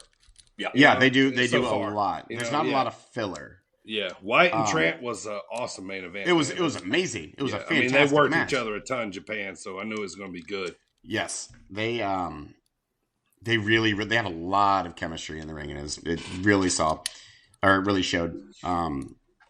Orange Cassidy was there, sure, why not? But of course, Jay White got the win with the Blade Runner, which they both looked awesome. So it didn't hurt either of them. I mean, it didn't hurt Trent Beretta to get the loss. Jay White looked awesome. I love seeing Jay White in AEW. I think it's so cool. Me too, man. Me too. He's creeping up into my favorite wrestler right now, with Kevin Owens kind of being lawful in the main card. Yeah, so that's all I got, by the way. So you got all right. Anybody else got anything here before we roll on to Impact? Michael, you in the back? I got something. You with the do-rag. Let me get you guys' take on this. No. Yes. I've been keeping track of AEW's ratings, right? Mm-hmm. And it did like a 400,000 something, I think, on Wednesday. Mm-hmm. Here's my question for you guys. What are they doing to get new viewers besides hot-shotting debuts? Compelling storylines, good in-ring work. Being an alternative to WWE. They're a little more risky. For me, I think they're shooting more on the adults. It's adult wrestling. It's not kid wrestling. Yeah, it's a hard PG-13, not quite R. I mean, I agree with they're trying these things, but it's not reflecting in the numbers, and it hasn't been in a long time. Well, I mean, so if anything, they're losing viewers. People are getting turned off by what they're doing. I mean, it's still considered an alternative. Obviously, WWE is never going to go anywhere ever because they're WWE, and I mean, they're going to be number one for. Yeah, I mean, you might get a AEW ratings victory here and there, especially in key demographics, which they pretty consistently win in the key demographics. But yeah, they're always going to be an alternative to WWE. So I mean, that's kind of what I wanted to get to here. Besides the hot shotting or new debuts, they're still positioning themselves you have to know what WWE is to know that we're an alternative to it. So they're still tying themselves to WWE in that regard, especially when they bring in a bunch of ex-WWE guys, which Dirty, I know you've talked about how it's starting to creep that way. It's not liking it. But I guess the thing that I'm trying to figure out here is, in terms of separating yourself from WWE, what is their identity other than we're not WWE? Awesome matches based on wrestling acumen instead of who the owner has a giant boner for. Yeah, more wrestler creativity. Kind of letting them more do what they want, or their own gimmicks. But more wrestling. I think they're still creating it because we're, how far are we into this yet? You know what I mean? Three years and 1.5 of those years. I mean, they're kind of still creating it in a way because, I think the ratings will go up and down because I think people are going to tune in. the diehards are going to watch it, but there are people going to tune in to see what it is, and then some are going to stay. Most are going to leave probably. There's only so much, wrestling market out there, but I think once AEW gets overseas and over in all those markets more, it's going to shoot them, way more ratings, and getting their brand out there. I think when the video game comes out too, it's going to do it because I know I'm going to buy it. Like I've never bought in a WWE game. Primo, you got anything on this before we move on, man? Nope, that's it. Dynamite drop in there, Primo. I'll just say this last thing. The point I'm making here is that even though you guys are right, every single point you guys made was a comparative statement to WWE. More, less, more. Right? So that's I just said compelling storyline, not more compelling. Because I didn't even mention WWE, because WWE doesn't have compelling storyline. Maybe their niche is that they listen to their fans and more. push. I mean, that was one, yeah. Like the owner doesn't have a boner for certain guys. He does. His name's Orange Cassidy is the problem. A lot of these guys on AEW, man, you can watch them on Wednesdays and Fridays, and then you can see them on Saturday night at your local Armory wrestling too. Yeah. I do love that they have that complete open concept. Yeah. That is very good. That's that's a territory thing. I love that. Right. Anyway, right. Just a thought in my mind. I want to see what you guys' take on it was. All right, let me get to these Impact results here so we can get to the Dropkick discussion of the week. So Impact had a go-home show right before the No Surrender pay-per-view, I guess they still call it, that came on Impact Plus. But basically, W. Morrissey puts Moose through a table next to the stage and signs a contract to make the title match official at No Surrender. So that's kind of how they were hyping up their match. The only other couple of things that happened was Masha Slamovich showed up again for a squash match, looking like she walked straight off the Glow set right in the Impact Wrestling ring. So I love that name so much. Masha Slamovich, yes, Masha Slamovich. Brian Myers, he cut the learning tree, so no more Zicky Dice and VSK. He says that's over. He's by himself now. And then we get to the main event, Violent by Design versus the Bullet Club. We got Switchblade and Gorillas of Destiny in an Impact ring. Still pretty damn cool to me that they're there. But Bullet Club wins, of course. And then the Good Brothers come out and they hold their tag titles high to kind of show them off here as Impact goes off. So that was the show in a nutshell. So this past Saturday night was No Surrender. It was on Impact Plus. Like I said, their streaming service. I believe the show was in New Orleans. But to start it off, finally, Jake, what's my name? Something! Wins a scramble match to become the #1 contender to the X Division title. Now you probably ask yourself, Jake something, X Division title? Hell yeah. They go hand in hand. But it's a win for Jake something, so I'm going to take it. They're like nuts and gum. Yeah. Jonah beats Black Taurus. Jay White beats Eric Young. Diana Perrazzo retained versus Miranda Elise, which she called herself like the Lucha Baddie. A lot of, like she came out and honestly, I didn't really know who she was. I don't think people in the arena knew who she was either because, but anyway, she retained versus her. And then later on, Matt Cardona retained the title, the digital media title versus Jordan Grace. I still want to call it the internet title. I mean, it might as well. It sounds like it's basically the internet title. Later on in the night, Good Brothers retained the titles, but it looks like Gorillas of Destiny might be out of the Bullet Club because we had a little Jay White sneak in and Blade Run on one of the Gorillas of Destiny as the Good Brothers stood over tall. So see how that was going to all play out. And then Mickey James. Hardcore Country! Whoa! Whoa. Leveling up there a little bit. Primo, what are you doing? You want Hardcore Country! Okay, hold on, I got it. You ready? Hardcore Yeah. There you go.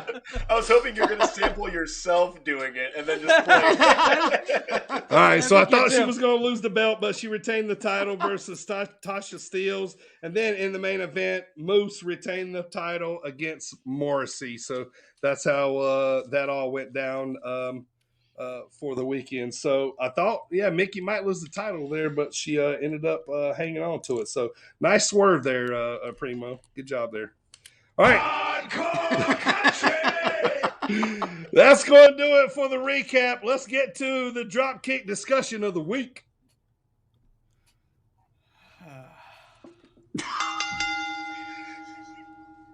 This is Levi Cooper, and you're listening to the Sit Down Marks with DB, Primo, and AJ. All right, here we go. So this is the final Sunday night heat of the month of February. Next month, just so you guys know, we're moving on to famous WrestleMania matches in March. So that was going to be fun. Starting off the first next week, we're going to be going over the famous Steamboat versus Savage WrestleMania 3 match. So that's going to be the first one, but we got a lot of other famous WrestleMania matches lined up for you for the month of March. But let's get to this Sunday night heat. This particular one, guys, takes place just 2 weeks later from the one that we covered just last week on July 25th, 1999. This was episode number 52. It was held in Buffalo, New York at the Marine Midland Arena. There was about 17,000 people there. You're probably thinking, oh, wow, that's a lot of people for a Sunday night heat. Well, this was prior to the WWF fully loaded pay-per-view, which would come on later that night. But at this time, this was the arena where the Buffalo Sabres played. This was their home arena. We got Kevin Kelly and Michael Cole on the call here. But like I said, this was the show prior to the WWF pay-per-view fully loaded, where the main event was Stone Cold retaining the title versus The Undertaker in a first blood match, with the stipulation being that Vince McMahon could never appear on WWF TV if Austin won. And Austin did win. So that's what was going on right then. Yeah, other matches was Triple H versus The Rock in a strap match. We had Road Dogg and X-Pac versus AJ's favorite wrestler, Billy Gunn and Chyna. And then we had the winner of that match got the rights to the DX name. How about that? So that was kind of fun. Who wants it at that point? On that card as well, we had Edge versus Double J, Jeff Jarrett for the IC title. So let's see what happened before all of this went down on the Sunday night heat. Once again, boys, the intro song always makes me feel nostalgic hearing this. You know, and we got an opening promo video of the fully loaded video that's coming up of Austin and McMahon feud that they're having. You know, and this all coming to an end tonight. Somebody's if Austin lost, I think he had to go away from the WWE or something like that. But then, so one of them had to go, and then we get the Heat opener video here, the nostalgic music for that. So, you know, coming right up here to the first match, would you guys see anything that jumped out at you? Still a lot of signs. Yeah, for sure. And I put, it was July 25th, 1999. Happy birthday, Mom. And they brought. Nice. I said they should bring back Heat or something, a similar show like Heat before pay-per-views instead of the dumb pre-show that happens now. I absolutely agree with that. They are in talks of bringing back Saturday Night Main Event. So I don't know if you saw that news, but that's been floated around for a little bit now. Cool. Yep. Wait, isn't Main Event already a thing? No, they took it off because it was like the B show, like, Job Squad stuff. But like now they're talking about bringing it back to like actual Saturday Night Main Event. Like Velocity? Yeah. Oh, cool. So, and then my only other opening note was nice bangs, Michael Cole. They were amazing. Like the butt cut bangs? Yeah, it was. That's it. At least he wasn't like blonde tie-dyed tipped or blonde dyed tips like every single other person. Tie-dyed tips. Yeah. And I always like the WWF button downs. Those are nice. Oh god. Yep. The only thing I had for this was stop saying end of an era. For fuck's sake, they said it like they did 45,000 times. It's the end of an era, end of an era, end of an era, end of an era, end of Michael, era. You got anything before we get to the first match, Michael? The signs are the thing that's always like, you know, a lot of fun in these like late 90s, early aughts, before like the attitude or the ruthless aggression eras took over. So yeah, I always like this stuff. All right. I want everybody to participate here. First match, Val Venus comes out, grabs the mic and says, "Hello, ladies." Man, y'all are awesome. All right, so he's always coming out, you know, doing his gimmick, and they always love them showing the ladies' reactions in the crowd. Man, it's always a fun part. When they did that, one lady was like, "Yeah." All right, so he comes out, cuts a joke on Hillary Clinton. Out comes Joey Abs with the Main Street Posse, Rodney and Pete Gas. You know, because every day somebody's got to pay, right? And today, it looks like Val Venus is going to have to pay. But, you know, referee for this match, we got Holla Holla, Teddy Long in the ring. Test ends up interfering in the match because, you know, he's dating Stephanie, who is feuding with Shane and the Main Street Posse. So, you know, so they are feuding with each other. Shane and Main Street Posse, or the Main Street Posse and Test, you know, end up brawling throughout the match, and then Val ends up getting the win here. So what do y'all got for this first match? So, Val Venus, spelled like penis. Get it? Because he's a porn star. Second, he sounds like Batman. Like he sounds like the Christian Bale Batman. And the whole time I was like, his throat has got to be just killing him. How does he keep that up? Because he's like, Hillary Clinton. Wait, no, that's Vince. Hillary Clinton. I don't know what I'm doing. Also, Joey Abs. And then I wrote, fuck this era. So I started thinking about it. The Attitude Era fucking sucks if you're not a main eventer. It's the greatest. You're an idiot. I love it. Listen, hear me out. Hear me out. So, main event is the best ever. The Rock, Triple H, Mankind, Undertaker, Stone Cold, you know, all that. Amazing. Billy Gunn. Shut your mouth. But if you're like a mid-card to lower, it's the fucking Joey Abs. Fuck yourself with Joey Abs. Val Venus has a storyline. No, fuck you, Val Venus. Billy Gunn, Mr. Ass. Like, it is the worst gimmicks with the worst matches. Fuck this era, except for the main event. The main event is the best of all time. You're like vomiting at the mouth right now. Not everybody can be like on top, AJ. Like, okay, but this was a great storyline, and the Main Street Posse was hilarious. And you love to watch them get their ass beat. Say you didn't, you're a liar. Well, yeah, but it's, and I also somebody's got to go all. You know what I mean? I also like Val Venus a little bit more in this particular segment. However, they're a bunch of garbage performers. No, they're not garbage performers. Let me take that back. Garbage. It's like the late 90s, where everyone was cool with blonde dyed hair and, you know, Jinko jeans and stupid gimmicks, and everyone was like, "Oh, suck it!" Like that was like the prevailing attitude towards the entire Attitude Era, and that annoyed the fuck out of me. However, break it down. All right, Michael, what do you got, man? Also, Joey Abs is a chubby fella, so why is he called Joey Abs? That's all I got. Oxymoron. Because it's why big guys are called tiny. So if you're flabby, you're gonna get abs. I'm going to disagree with you, AJ, slightly about this. Fools. No, hear me out. This is not a great time for the mid card. I'm not going to say it is.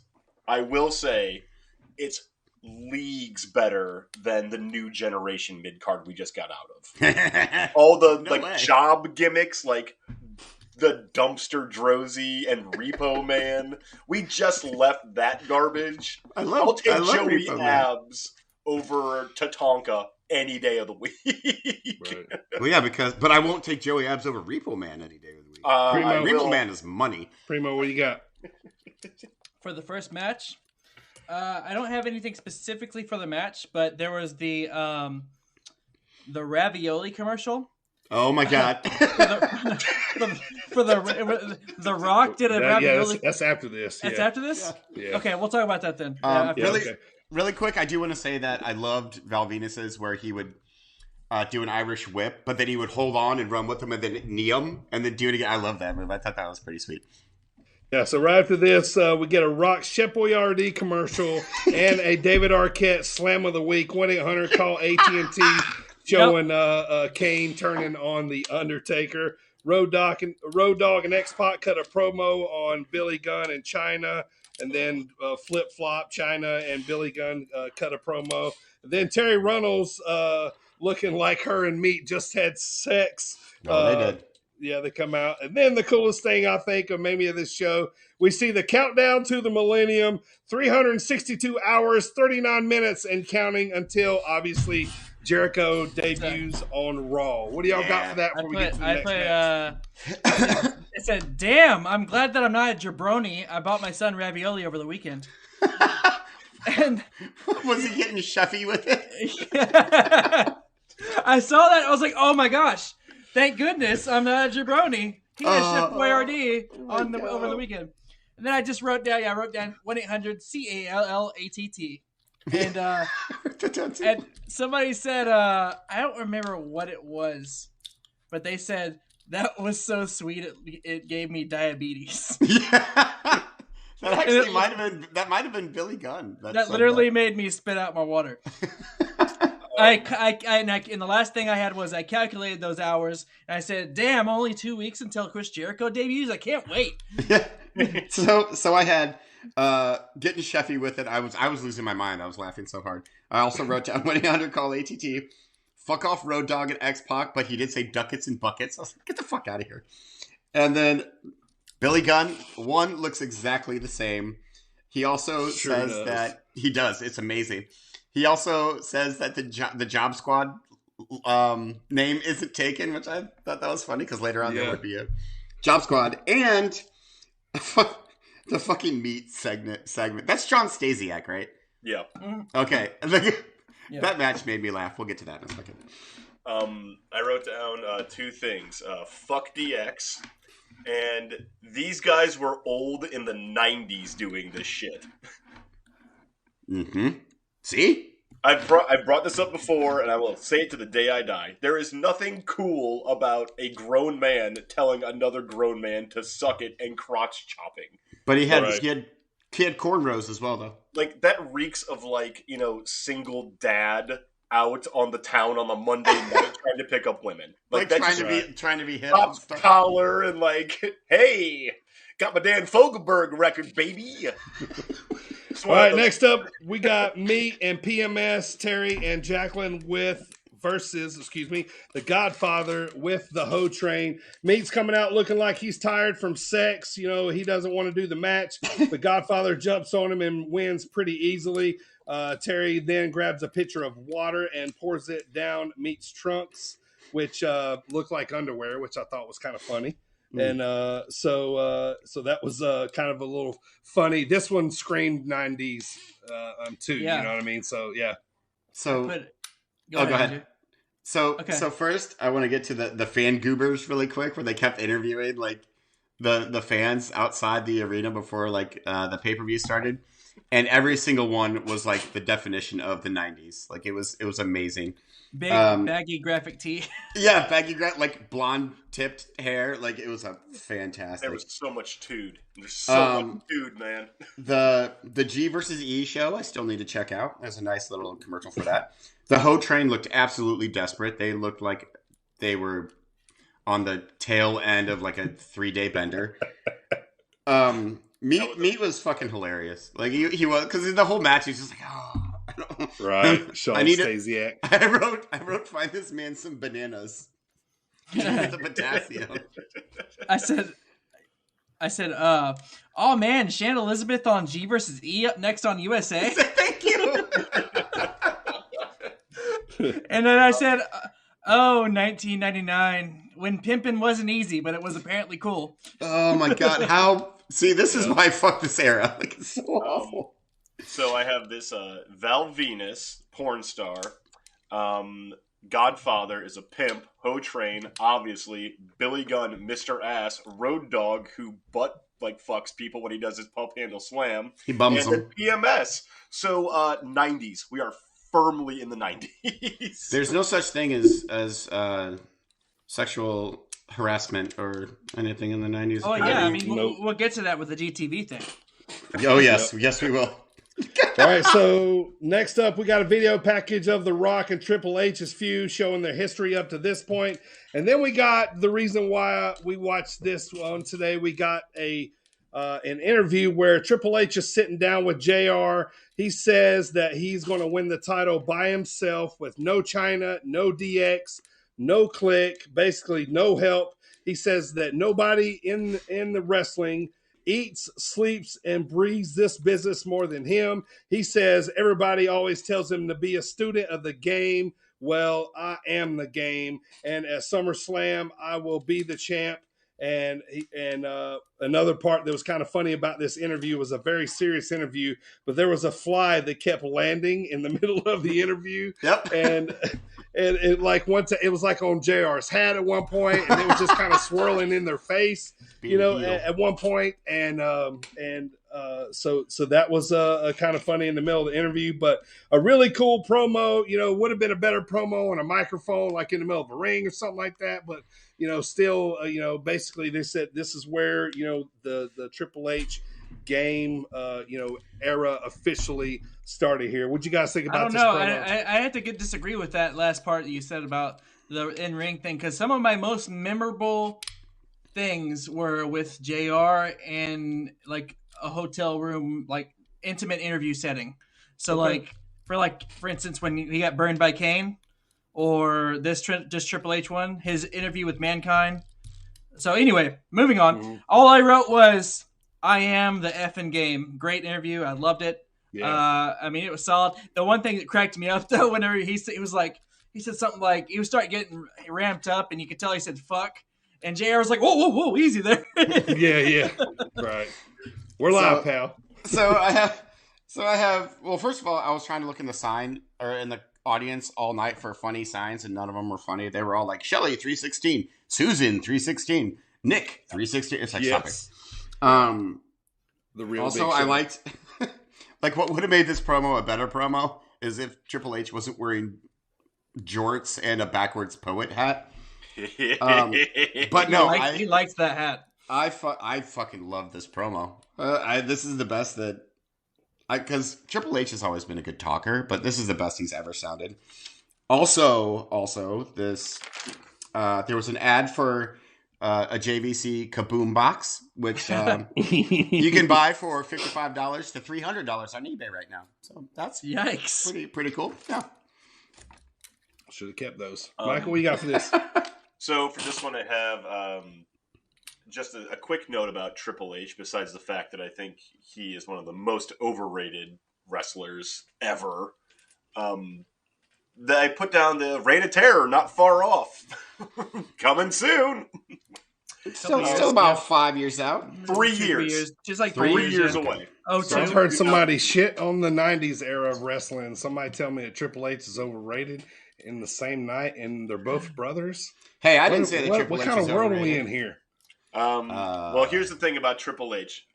Someone much smarter than I am said this. He was never the guy. He was who the guy worked with. And then, Sure, right. Yeah. But I think that's what made him the guy. It's not. Yeah, because his WrestleMania record is like 1-50 or whatever. Yeah, it's not good. But at the same time, his matches are boring, methodical, plodding. They take forever. He's going to work over a body part in the slowest way possible, and then he's just going to hit you with a sledgehammer anyway. So who cares? That sounds like Ric Flair, in the exception of the sledgehammer. Except he's Ric Flair had the charisma. Cerebral assassin. Yeah, I think that's a fair. Yeah. Ric Flair had charisma. And, you know... I think Triple H has charisma. I think he's so dull. I'm up. Triple H is like in my top 10. I think he has heel charisma for sure. But anyway, we'll move on. Y'all want to talk about GTV right here? It shows the movie cast of Mystery Men, mainly Ben Stiller, basically pushing the movie and talk about Deborah's puppies, and then they, see the camera up in the corner, and then they go up there. So what do you guys have for this before we get to the last match? Yeah, it was. So all I said was it did not age well. It was, and overall, it wasn't a good look for Ben Stiller and Kel Mitchell and all them. And also, I wrote Mystery Men was a dud. For those that didn't know, it's bad. It was a $65 million budget and only made $30 million. Oof! Was that the one that had the waffler? Yes. Yes. But it had Smash Mouth doing the theme song. So. Smash Mouth did every theme song for every movie in the 90s. It was a Janine Garofalo masterpiece. How dare you? So first, I like Ben Stiller though. By the way, I do like him. I don't mind him. But Mystery Men was a dud. So first they had more Smelly Mark interviews outside, and then Ben Stiller talks about puppies. That's all I had. Also, I don't like Janine Garofalo. I don't know if you've ever watched any of her stand-up. Have you guys ever seen any of her stand-up before? Yeah. Oh yeah. I don't. It's very much MTV generation. Like that's what she's trying to be Daria in all of her stand-ups. She says emotional bereavement in every single one of her stand-ups. And yes, I've watched every single one of her stand-ups because why not? She's the Triple H of stand-up. Boring, plodding, methodical. I would not call her methodical. But Ben Stiller talks about formulaic. How about that? There you go. All right. So last match here of the night. Actually, there was only about 3 matches on this show, but we got Christian of the Brood versus Viscera of the Corporate Ministry. Viscera is basically smashing him until Gangrel comes out, sprays the red mist in Viscera's eyes, and Christian rolls him up for the win. So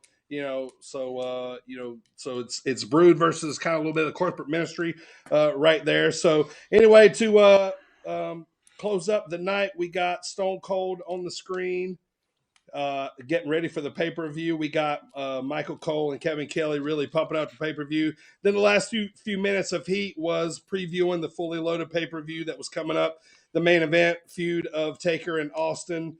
And somebody has to go between Austin and McMahon, like we talked about earlier. Later that night, McMahon would have to leave when Austin would beat Taker. But the last minute of the show shows Taker attacking Austin. They're in a first blood match, and Austin is already bleeding before the pay-per-view even comes on. So you remember they always did this stuff that, if you were on the fence about ordering that pay-per-view. Now you're going to buy it. If you had your finger on the button, man, you saw them brawling and it cuts off. You got to spend that $50. Man, they got me again. Yeah. Yeah, I would have spent that $50. You're like, shit, what? He's bleeding? I wrote down I like how the whole show we've been following around Stone Cold as he does completely normal things. At one point, he was making coffee and catering. They did the thing for the mail-in with the pay-per-view. If you mail this thing in that you watched it, you could get the WWF mouse pad. I said, man, I gotta get me that mouse pad. Yeah, right. And then I said, that last video package got me so amped. I think I'm gonna watch Fully Loaded at some point, which I did immediately afterwards. And then you too. I said, oh no! Austin's busted open already? How will we ever overcome this obstacle? Right. Tune in to Fully Loaded. We gotta go. So I had Christian versus Viscera. I expect 2 minutes. It went like 2:40. It made me laugh when Christian rolled up Viscera because he's such a big guy. Like him, like just rolling up from one arm, like was funny to me. I don't remember Steve Austin's Snakes for Arms shirt. But you can buy it for $80 on eBay. I like how you look these up. I did. I guess. So the part about the contract signing video package, McMahon signs it in Stone Cold's blood. I was like, that's so fucking amazing.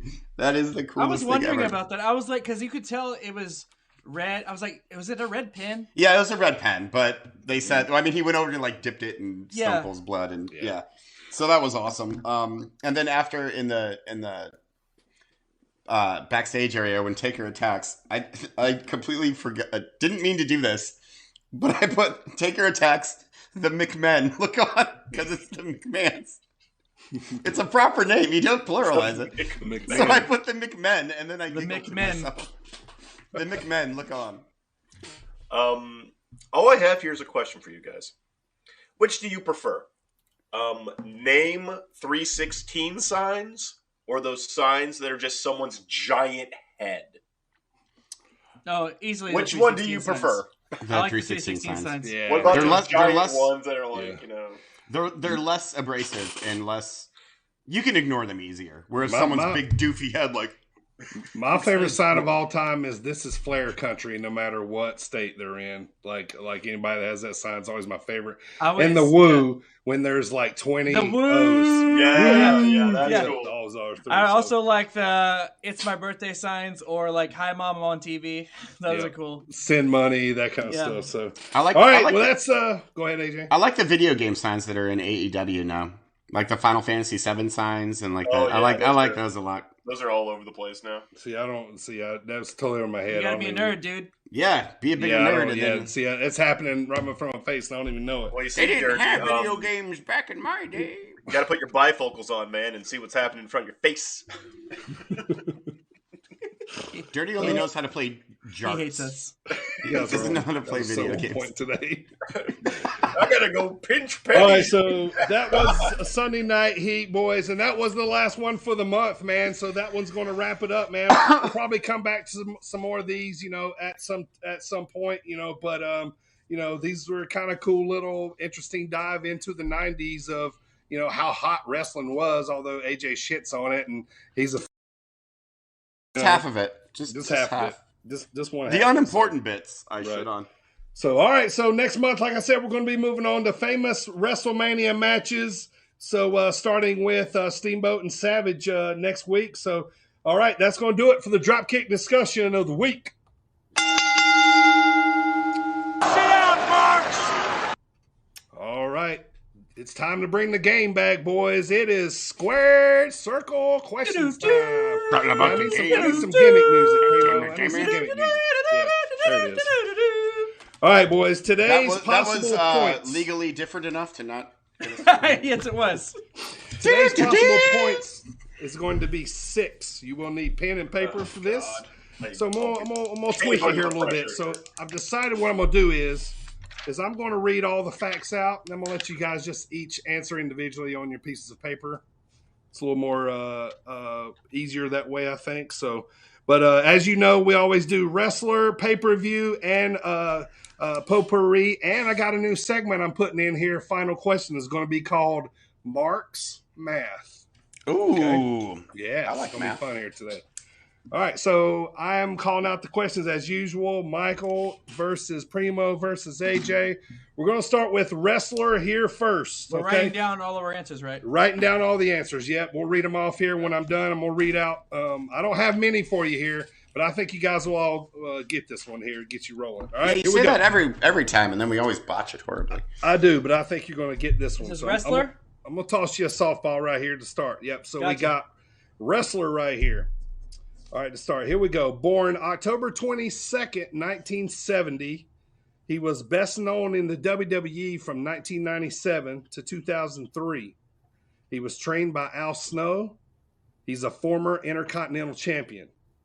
He's a former 4-time European Champion. He was in TNA, Ring of Honor, and a few others. He's an original member of the Nation of Domination. He's probably got the most limber neck in the business, and he's a former announcer for Impact Wrestling.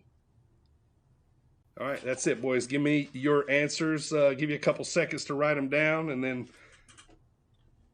Primo, who you got? Everybody reveal. Everybody reveal. Who you got, Michael? Everybody's revealed. Definitely D'Lo Brown. All right. Yep. D'Lo Brown is correct, so everybody gets a point. Sweet. Okay, that's going to be the only one that I get. Yep. I mainly got it off of the Limberneck. Me too. All right. Yeah, me too. All right, let's get the hard one out of the way here. All right, guys. So I got a pay-per-view here today. You guys are guessing the year. What year did this happen? Yep. Okay. This was a WWE pay-per-view called Breaking Point. It was September 13th in Montreal at the Bell Center. There was 12,000 people there. They had about 170,000 pay-per-view buys. This was a pay-per-view right after SummerSlam this particular year. Okay? Here's the card. We had Evan Bourne defeating Chavo. We had Jericho defeating MVP and Mark Henry. We had Kofi beating Miz to retain the title. Retain the U.S. title, excuse me. We got Legacy defeating DX. Kane defeated the Great Khali in a Punjabi prison match. Just kidding. He didn't. God damn it. Christian defeated William Regal to retain the ECW title. Last two here. John Cena defeated Randy Orton in an I Quit match to win the WWE Championship. And then CM Punk defeated Taker to retain the World Heavyweight Championship. All right. Breaking Point was the name of the pay-per-view. Reveal your years. Primo says 2009. AJ says 2010. Michael says 2009. The correct answer is 2009. God, fuck you guys. Primo gets a point. High five, Michael. Michael gets a point. I didn't want a point on that one anyways. All right, here we go. We tried to give us a handicap there. All right, I got some potpourri questions here for you. All right, here we go, guys. Who was Evan Bourne a one-time tag team champion with? Oh, I got you there. I write his first name, but I got it. Who was Evan Bourne a one-time tag team champion with? Who was his partner? I'll give you a few seconds. Oh my God. This is just a wild shot in hell. So it's one of two people. All right, let's reveal here. AJ says a 3MB guy. Oh wait, not 3MB. Hurricane Kelly. What does that say? Hardcore Holly. 3 count guy. 3 count guy. Primo, who do you got? The answer is Kofi Kingston. Kofi Kingston is correct. Holy shit, you're 3 for 3. Primo is 3 for 3. It was either him or CM Punk because those are the only two people he teamed with during his run. Yeah. I kept thinking Matt Bourne. I was like, who's Doink champion with? Their tag team name was Air Boom. Air Boom. Oh, yeah, I remember Air Boom now. All right, next question. If you don't get it right, closest to it gets the point. What year was Ted DiBiase Jr. born? What year was Ted DiBiase Jr. born? Reveal here. AJ says 87. Michael says 83. Primo says 82. The correct answer is 82. Fuck right off. Damn. Yes, sir. Hey. Hello, Right. AJ. Why does he sound like So nice to see you today. All right, next WWE question. Here we go. Or excuse me, next potpourri question. Between the WWE and WCW, how many times did Chavo Guerrero win the Cruiserweight title? Between WWE and WCW, how many times did Chavo Guerrero Go ahead and spoil it for you now, AJ. I don't know this one. win the Cruiserweight title? There's a good guess around. All right, reveal. AJ says 8. Primo says 5. Michael says 3. The correct answer is 6. Nobody wins. I mean, I was closest. You were close. I didn't get close enough to that one, though. I know. All right, here we go. All right, final question. Primo's going to win today, so this one's going to be for fun. All right, we got a little Mark's math here. All right, you guys ready? You have to use your brain here a little bit. You ready? Yes. All right. I want you to add how many times The Rock held the Intercontinental title to how many times The Rock was a WWF Tag Team Champion. And tell me what number you get. So I want you to add how many times he held the IC title to how many times he held the WWF tag title and see what number you get. What number you get? AJ come with 4. Michael come with 10. Primo come with 6. They were all incorrect. So he was a 2-time IC title. Add that part. He was a 5-time tag team title. One off. Damn it. 5. Very close.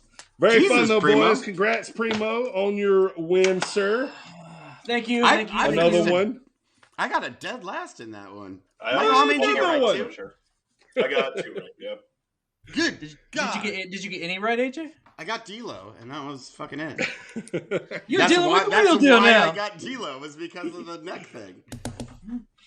All right, It's time to close the show. AJ, tell the marks out there where they can get that Sit Down Marks podcast, sir. I don't know. They shouldn't listen to me because I'll be wrong. It's true. Spotify, Apple Music, Amazon Music, Stitcher, Google Podcasts, Amazon Radio. That's not a thing. Every Friday, 6:15, before the number 1 Thomas Bryce show. That is 6:15 on Friday and throughout the week. And there's some other, podcast platforms, and we're on all of them. Just go check us out.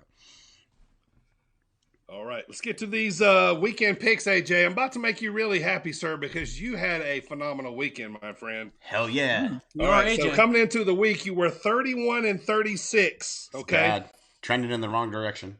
You missed the first fight of the night, but you got the next 4 correct. So you went 4-1, including that main event that you went up against somebody else here on the podcast. That means I was wrong. Yes. So it was Michael. So it does happen. So AJ, that brings you to 35-37. So you are sniffing 500 here, man. We could get there, man. We could get there. Let's run over this card here, man.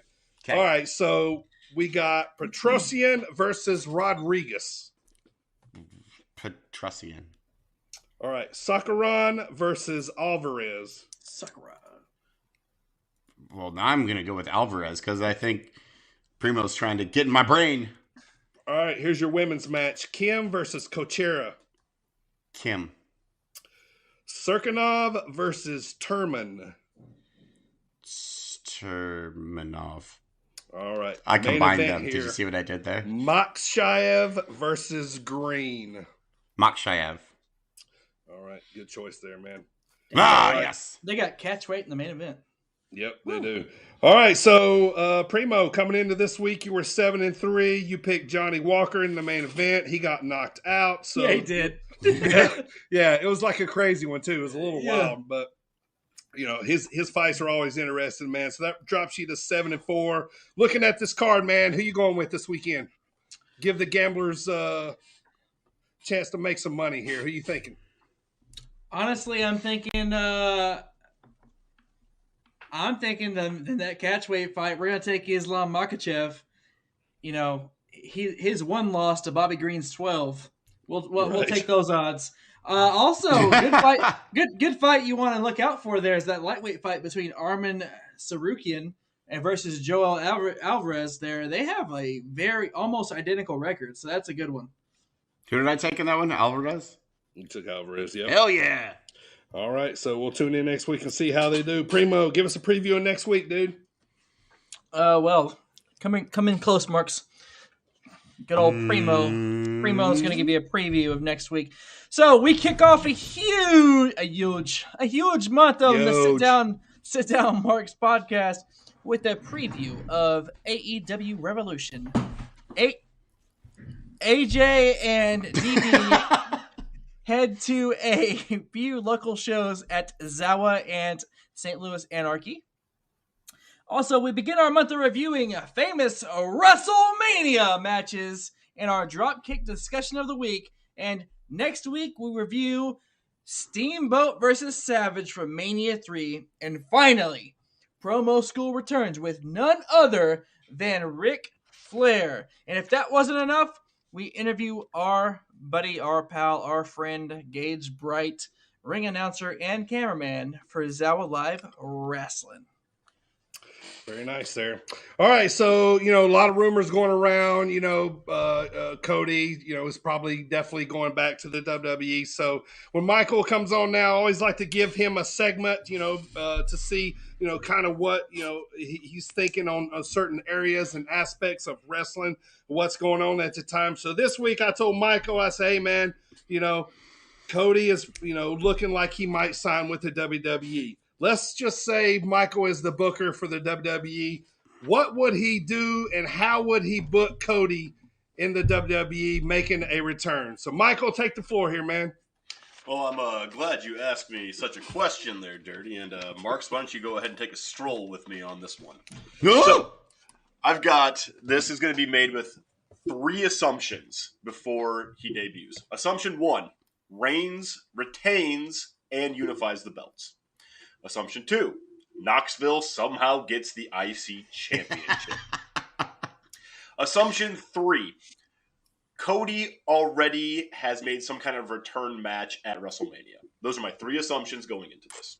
Okay, here's what we do. I don't want Cody face. I want him heel. I like heel Cody Rhodes because he's not the biggest guy in the land of the giants, so he's got to use his cunning to get more over it. Plus, he's a natural heel. People hate him already. Let's just be honest here. Next, I let him write his own promos. I don't want anyone scripting anything for Cody Rhodes because his face promos could not get more heat than anything a writer could come up with him as a heel. Let's just be totally fair there. Next, we take that IC championship that Mr. Knoxville has won, and he has to vacate because he is an actor and he just wanted to show the world, blah, blah, blah, blah, fuck off, go away. That means IC championship is now vacant. I don't want Rhodes in the main picture yet. I'm going to say he's probably going to sign for, 2 years?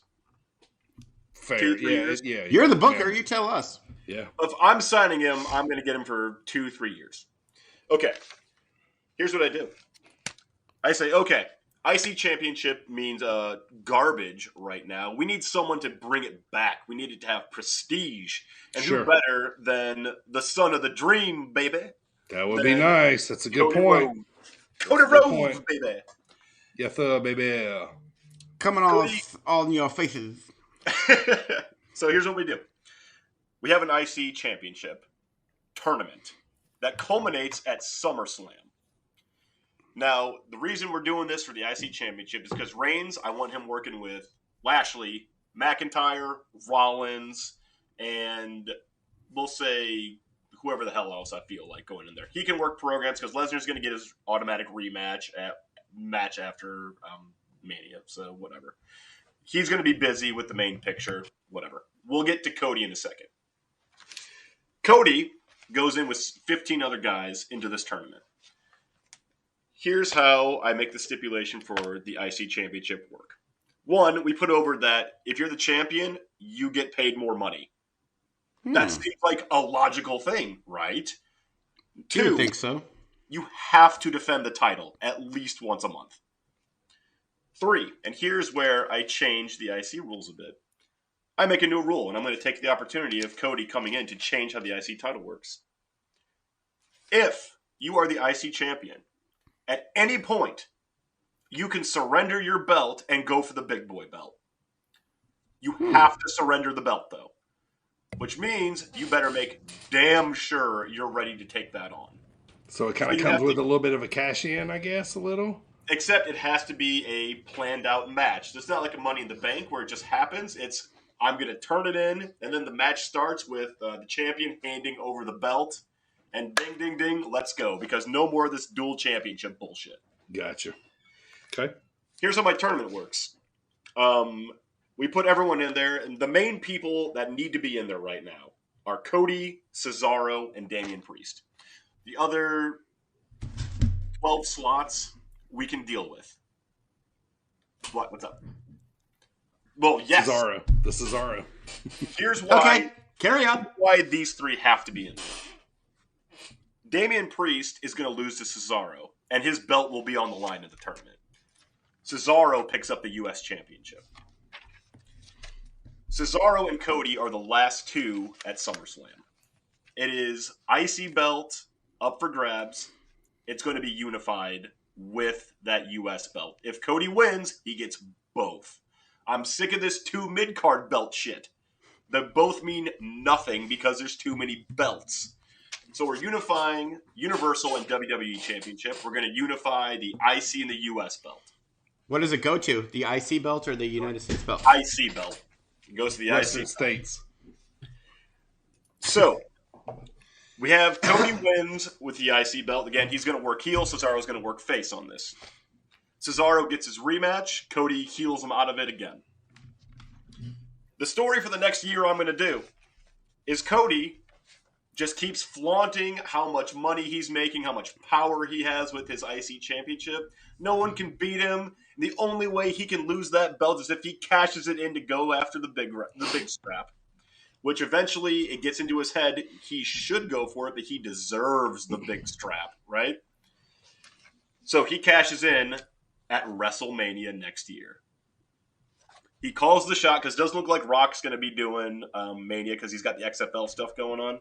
So we're going to book around The Rock. So I have Cody Rhodes beats whomever's holding that main event title for the big strap, and then the IC championship can start over again with another tournament as he's vacated the title. He's held it for almost a year. He's brought a lot of prestige back to it, starting to get it back on the right track. So that is how I would book Cody Rhodes for the first year. Yes, Primo. So I actually have a few things to say about this. Yes. Number one, I agree with 99% of what you just said, except for Johnny Knoxville part at the very beginning. But that obviously, I understand that plays into him the vacation and then the vacatedness of the belt. Mm-hmm. Anyhow, the belt's on vacation. It's on the beach sipping a drink. Along with that, I agree. When he comes in, he has to be heel. Yes. Also, I love the IC title idea. In fact, 2012, 10 years ago, Cody Rhodes is the one that brought back the white IC championship. He already had an IC prestige run. Mm-hmm. He'll do it again. He was the one that did it before The Miz. And my third point, to go to strengthen your whole thing here, 3 days ago, let's say this, okay, four days ago, WWE.com put a video back up of moments after capturing the IC title, Cody Rhodes. And then 3 days ago, they put up, WWE did, Cody Rhodes Intercontinental Championship title triumphs. Mm-hmm. Dropping little hits. Dropping little hits. So I'm glad you bring this up, Primo, because I assume that our marky marks here listening, they know the history of Mr. Rhodes, the son of the dream, baby. Right. When he gets that belt, he brings back the white belt. He's just like, I brought this back for a reason. He gets it out of like the case at his house. He's like, no, we're going to use this one. Thank you. He's like, while I was gone, that other IC belt doesn't exist. Exactly. So that is what I do with Cody Rhodes for the first year up to Mania. Very nice. He goes to the main event, and he just remains heel, and he has a lengthy run with the main strap. Except I have him when he drops the belt, he's going to drop it and he's going to put over one of the young up-and-comers. Preferably, Chad Gable is who takes the belt off of him. I would love that. Chad Gable's awesome.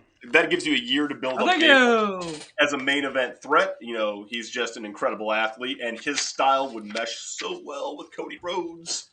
Don't boo education. It's gross. That is how I book Cody Rhodes in 2 years. Don't boo education, Ohio. You need it. All right, AJ, remind everybody what we got going on next month, man. Special guests every single, well, I almost said day, but we're only on like 5 days a week. 5 days a week? 5 days a month. Whew. In a 5 week month. So we have guests every single week. It's going to be amazing. We're still finalizing a couple of them, but they are going to be big awesome surprises, so make sure you still tune in. But we're going to start the month with one Mr. Gage Bright, as Primo mentioned earlier. He is awesome. Come listen to us, talk to him, because why wouldn't you want to? He's awesome. Do it, you fucks. Yeah, Gage is the ring announcer / video cameraman. He's a voice for some sports out there. He for Bradley University. So it's going to be fun to talk to him, and we're going to be seeing him at the next show for Zawa Live there. But I wanted to basically just say thanks again to Zawa Live and everybody out at Prophetstown, Illinois. Last Saturday, they treated me and my wife very nicely there. We had a great time. It was a great show. Hartenbauer retained the title. Connor Hopkins and Matt Cage had a fantastic main event, man. I had a really good time out there, and it was really nice to talk to a lot of the people there in Prophetstown. So I just want to thank everybody there, and looking forward to the next show in Sterling. It's called The Great Gig in the Sky, Saturday, March the 5th. So we'll be talking about that with Gage and everything with that show coming up next week. Me and AJ got a big weekend coming up. Next weekend, we got St. Louis Anarchy Motivation on Friday night. And then Saturday night, we're headed to Sterling for the big show up there. So it's going to be a big, fun weekend, man. Looking forward to it. And it's going to be a big time out there. So, Michael, I hear you need the floor here before the end of the podcast, sir. What you got there? I've got two things for you, Mr. Bird. I love surprises. Mr. Bird. One is that he's cousins with Larry. I used to do this, and I'm going to bring this back. I'm going to start doing power rankings for WWE, AEW, and Impact Wrestling. How this works is it's based off of win-loss records, and with clear established rules, such as a clean win is a point. If you're in a tag team and you win, you each get 0.5, however, whatever. How this also plays in, it just ranks who is technically the best wrestler in each company at the moment based on wins and losses. Sure. It's Billy Gunn. Whenever I do this, you guys will be shocked who is at the top of these lists. It gets weird fast because you don't even think about it. So that will be all WWE, NXT, AEW Dark, which do you guys think that should be a separate thing, or should that just be grouped in with AEW? Same. Grouped. Yeah, same. And then Impact as well. Wish I could do the Indies, but my good God, that would take forever. Sure. Yes, it would. Second thing, I asked a while ago about a certain piece of Sit Down Mark's merchandise. And oh, yes. It doesn't exist. Oh, what? Or does it? Does it? What? Look at that shit. How? Whoa. That is sick. Oh, that's you might cool. notice there's a blank space on my wall next to my Winter Is You picture. Winter Is You. Yeah. Not much longer, baby. It's going to look good. Backdrop on the. Oh, he's going to hang it right now. How awesome is it? For those of you listening, he just revealed a Sit Down Mark's jigsaw puzzle. I believe it was 1,000 pieces. Wow. Look at that fucking shit. Look how awesome that is. That is cool. That and is it's dope, Primo's AEW logo. Like yeah. That's dope. Nice. It looks like it belongs there. How nice. That is How cool. fucking Very cool is that? That's so I cool. bet that was That difficult is with all awesome. the black around Oh it. my God. Yes. Solid black puzzle pieces, man. Sir, next time I'll design you a better graphic, okay? My whole world is black puzzle pieces for like a month. I'll design graphics with Michael in mind in case he wants to do jigsaw puzzle. I appreciate that. But yeah, that I is cool. totally ripped that off of one of the T-shirts, and it was like, "There's the one," and It's had so it made, awesome. and now it exists, and it hangs on the wall. That is there you go. awesome. Very nice. Very cool. Amazing. Nice. That is cool. That It is is. cool. That is super cool. It I'm looks glad you good right enjoyed it. next to your pro wrestling. Oh yeah. A Winner Is You framed picture A there. winner too. is you. That is awesome. Well, boys, anything else to wrap it up here today? Nope. There is one thing. So it hasn't quite been a year yet, But this is our 52nd episode. Yes, it is. Yep. So technically 52. We're So- starting season 2 next episode. No, I think actually we'll hold off till season 2 until the actual anniversary. Yeah. Aha. Which is coming up. By the way, I'm glad you said that. We just booked our wrestler for our year episode, our year anniversary episode. It's going to be awesome. I can't wait to talk to this guy. He is a super big independent wrestler. If you know anything about independent wrestling, you know who this guy is. So that one's going to be fun. So yeah, it's crazy, man. March is coming up, and did quite a few of these podcasts now. I guess we're going to keep going. Yeah, might as well. Out of 52, there's only 2 that we weren't actually on the air. Right. Yeah. Yep. There was the only 2. Oh yeah, that's right. We got those were best of episodes. The summer break and the winter break. Michael, thanks for coming back and hanging out with us, brother. Always a pleasure. Michael. Oh, my pleasure. I'm glad I was able to come back and annoy you guys with my stupid questions and about things that make no sense to me.